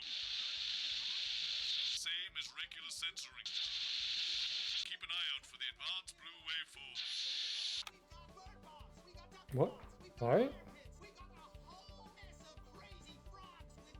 Are you still meant to bow to foreign royalty? What? Should I just like curse? Hang on. Have they given you the Crown Prince report? What? Meghan? This is Jeremy, and he'll be interviewing you. Yo, thanks for having me on your show, man. It's quite alright. Yo, just a quick one. You're not gonna ask me about the chimp, are you? Live in 10 seconds. See, put that get up on himself. Just saying. Going in 5, 4, 3. Welcome back. I'm Megan Wolf. Later, we have an exclusive first look at a theatrical sensation everyone's going to be talking about. But first, it's time to go over to the culture spot with lovely old Jeremy Donaldson, who's joined by a very special guest. Jeremy.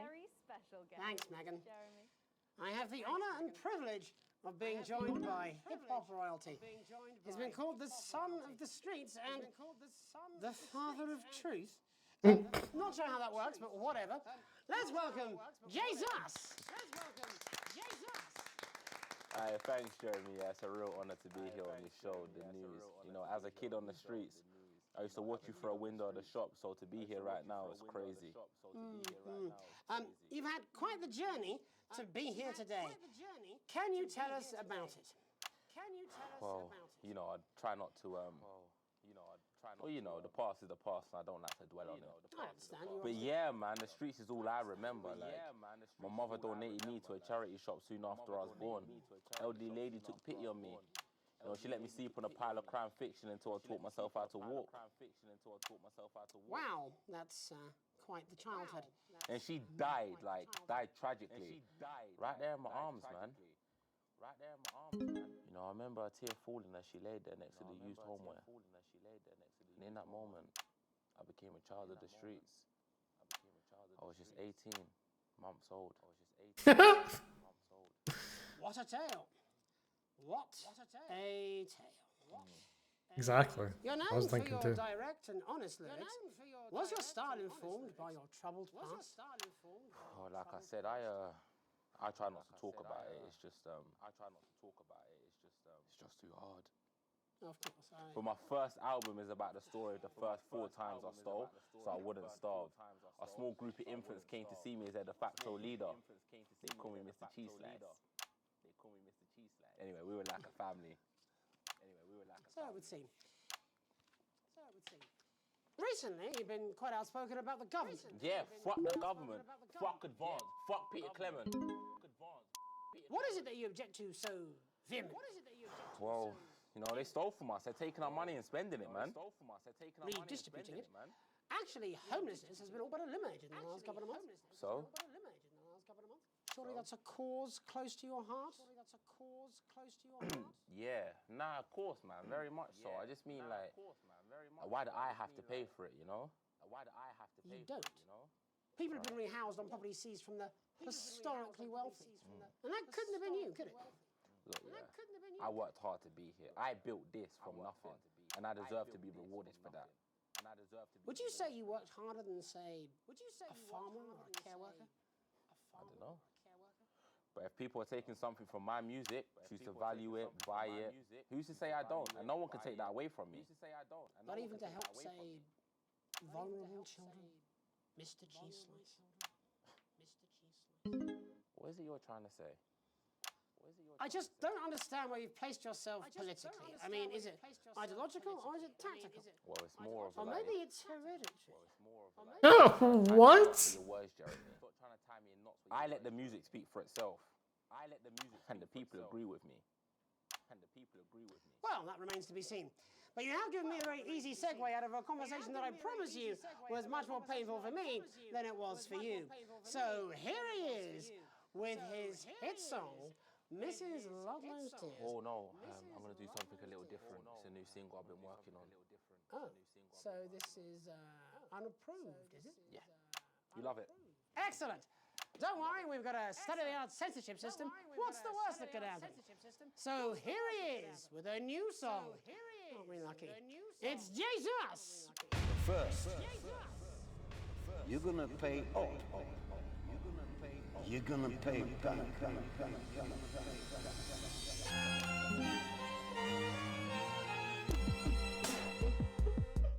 Well, we're all different races from many different places. At any given moment, only one could be the greatest. So you can feel elation from your participation. Still two leaders in this motherfucking nation. Now we're getting sanctioned, talking about expansion. Why does Julius require a massive fucking mansion? So fuck all your schemes. I don't need your freaky team, and I don't need your help to achieve my fucking dreams.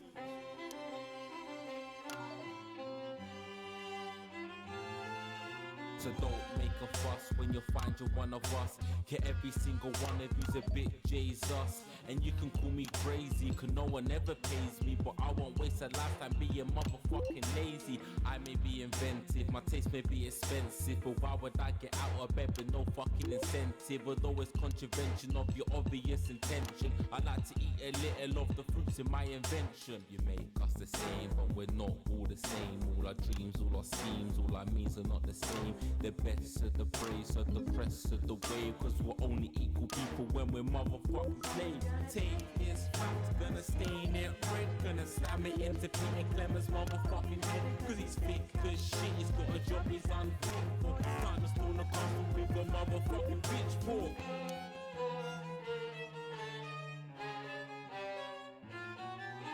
So this is for the snubbed ones, the pushed and the shoved ones, the folks that feel the burden of their motherfucking loved ones. Ones who had plenty like a motherfucking Bentley. The ones who now finding that their bank accounts are empty. The ones of aspiration who had to flee a nation. The ones who built a business out of dreams of perspiration. There's all sorts of people, the good and the evil. It only takes a glance to see we're not all equal.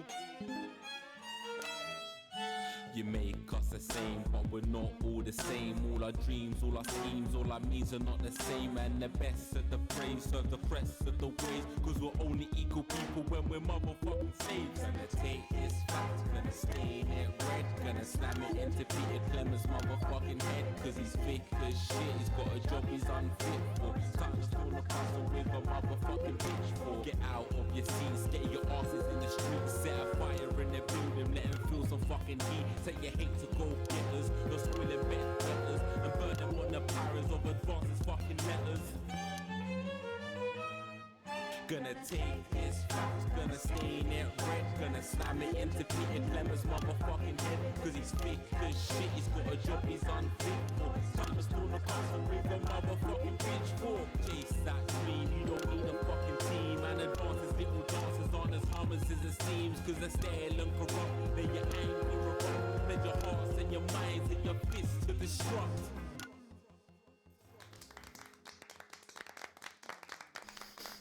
That wasn't too bad. Jesus there with his new song. Thank you so much for joining us in the studio. I'm sorry. I may not agree with you, but I'd just like to offer you an apology. I've just been told that there was some kind of issue upstairs, and an attempt was made to censor some of your lyrics. What? Are you joking? I'd just like to say to you and everyone at home that this was a mistake. This is absolutely ridiculous. I cannot believe this. Here at the National Nightly News, we pride ourselves on remaining neutral, unbiased, and independent of any outside interference. You have my word. We will never censor ideas. Back to you, Megan. Well, a bit of dangerous language there. Sorry about that. Well, thank you to little Jeremy. Yes, I'm aware. I'm aware I could have censored a lot of it. Speaking to a couple of familiar faces about their upcoming. I didn't want to. Don't go away. We'll be right back after this. That's the ad. Jenny, this is fucking Just to remind, fixing that old VCR. No, this is ridiculous. And a new tape. Last ad break. a mix-up, I'm sure. Now, if you come with me, I really do have to ask Oh, you to trust me. leave this. My father's going to hear about this. I understand. This is unbelievable, Megan. I don't know what you're talking about, Jeremy. Every citizen gets their fair share of the abundant, nutritious food we grow right here in the territory. Your entitlements book will be coming to you by post in the next few days, and it will let you claim enough food for the week every week at one of our many new distribution centers. Everyone will get their fair share, and no one will be left behind.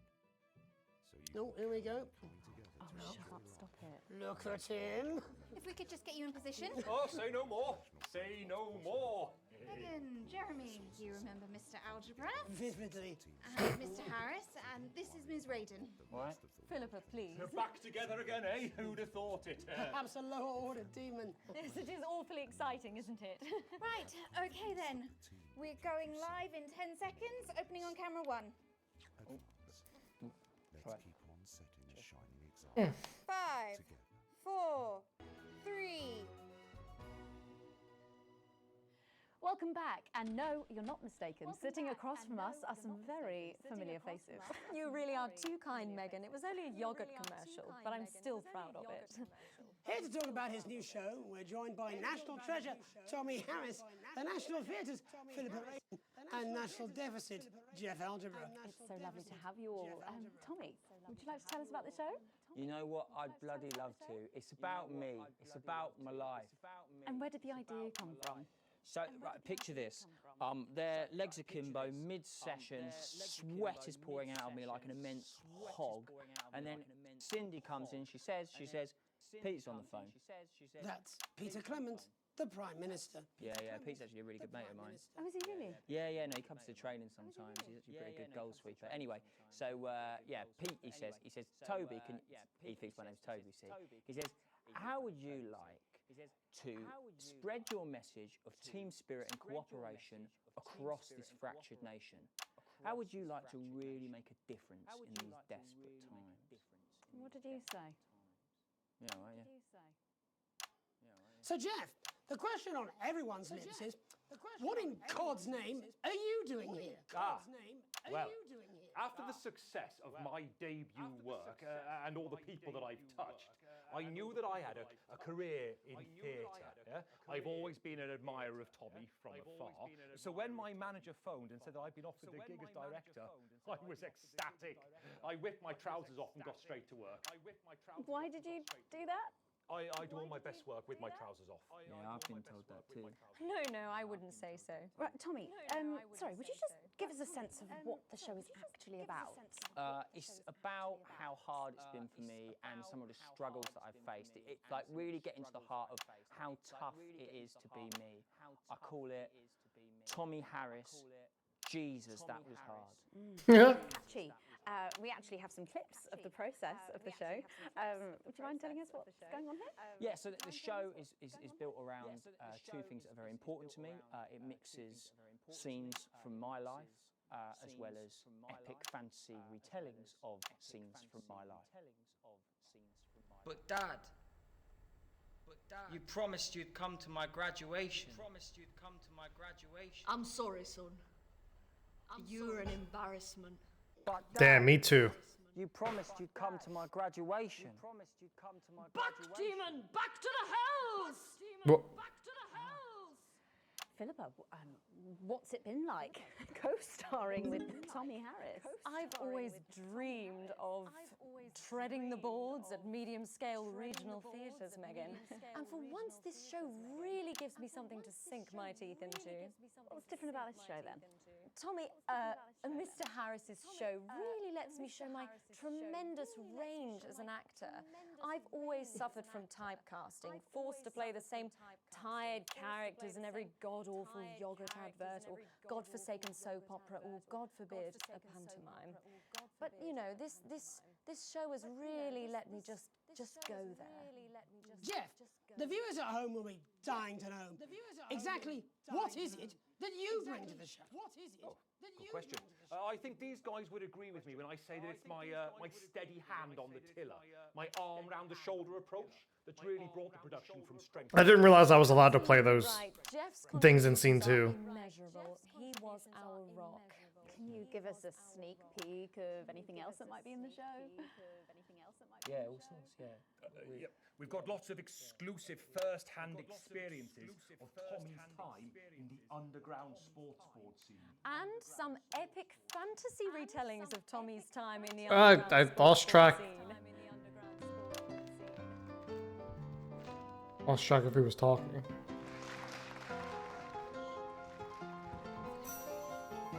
You'll never take the sacred path! Am I right in saying This was officially commissioned by the government? Yeah, yeah, all paid for by the taxpayer, which, you know, to be honest, was actually a lifesaver, really. I think it's fair to say that without Advance's support, we'd have had to cut the finale. Which frankly would have been a travesty. Oh, God, Jesus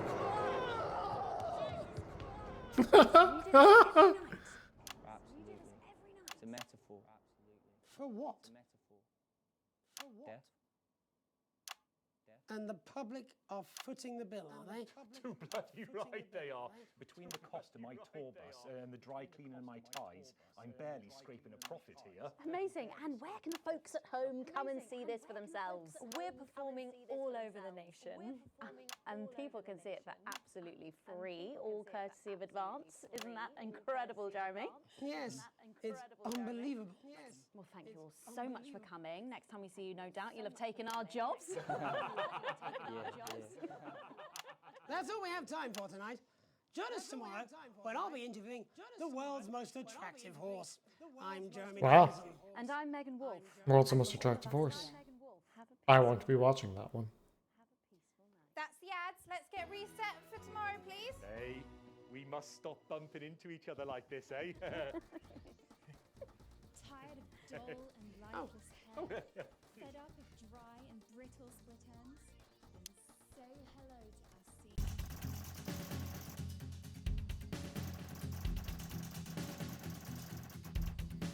A small bonus. Cool.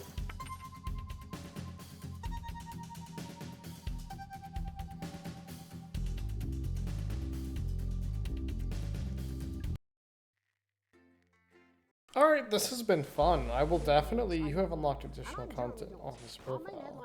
Telephone. Next residential content from the playmate. Cool. I will definitely pick this up later. Next stream, whenever that is. Hopefully next week. I don't expect anything to be changing, getting in the way. Oh, speaking of, yeah, I was gonna go into why I didn't stream last week. I kind of don't feel like making the outro like 5 minutes. So, oh well. Maybe I'll bring it up another time.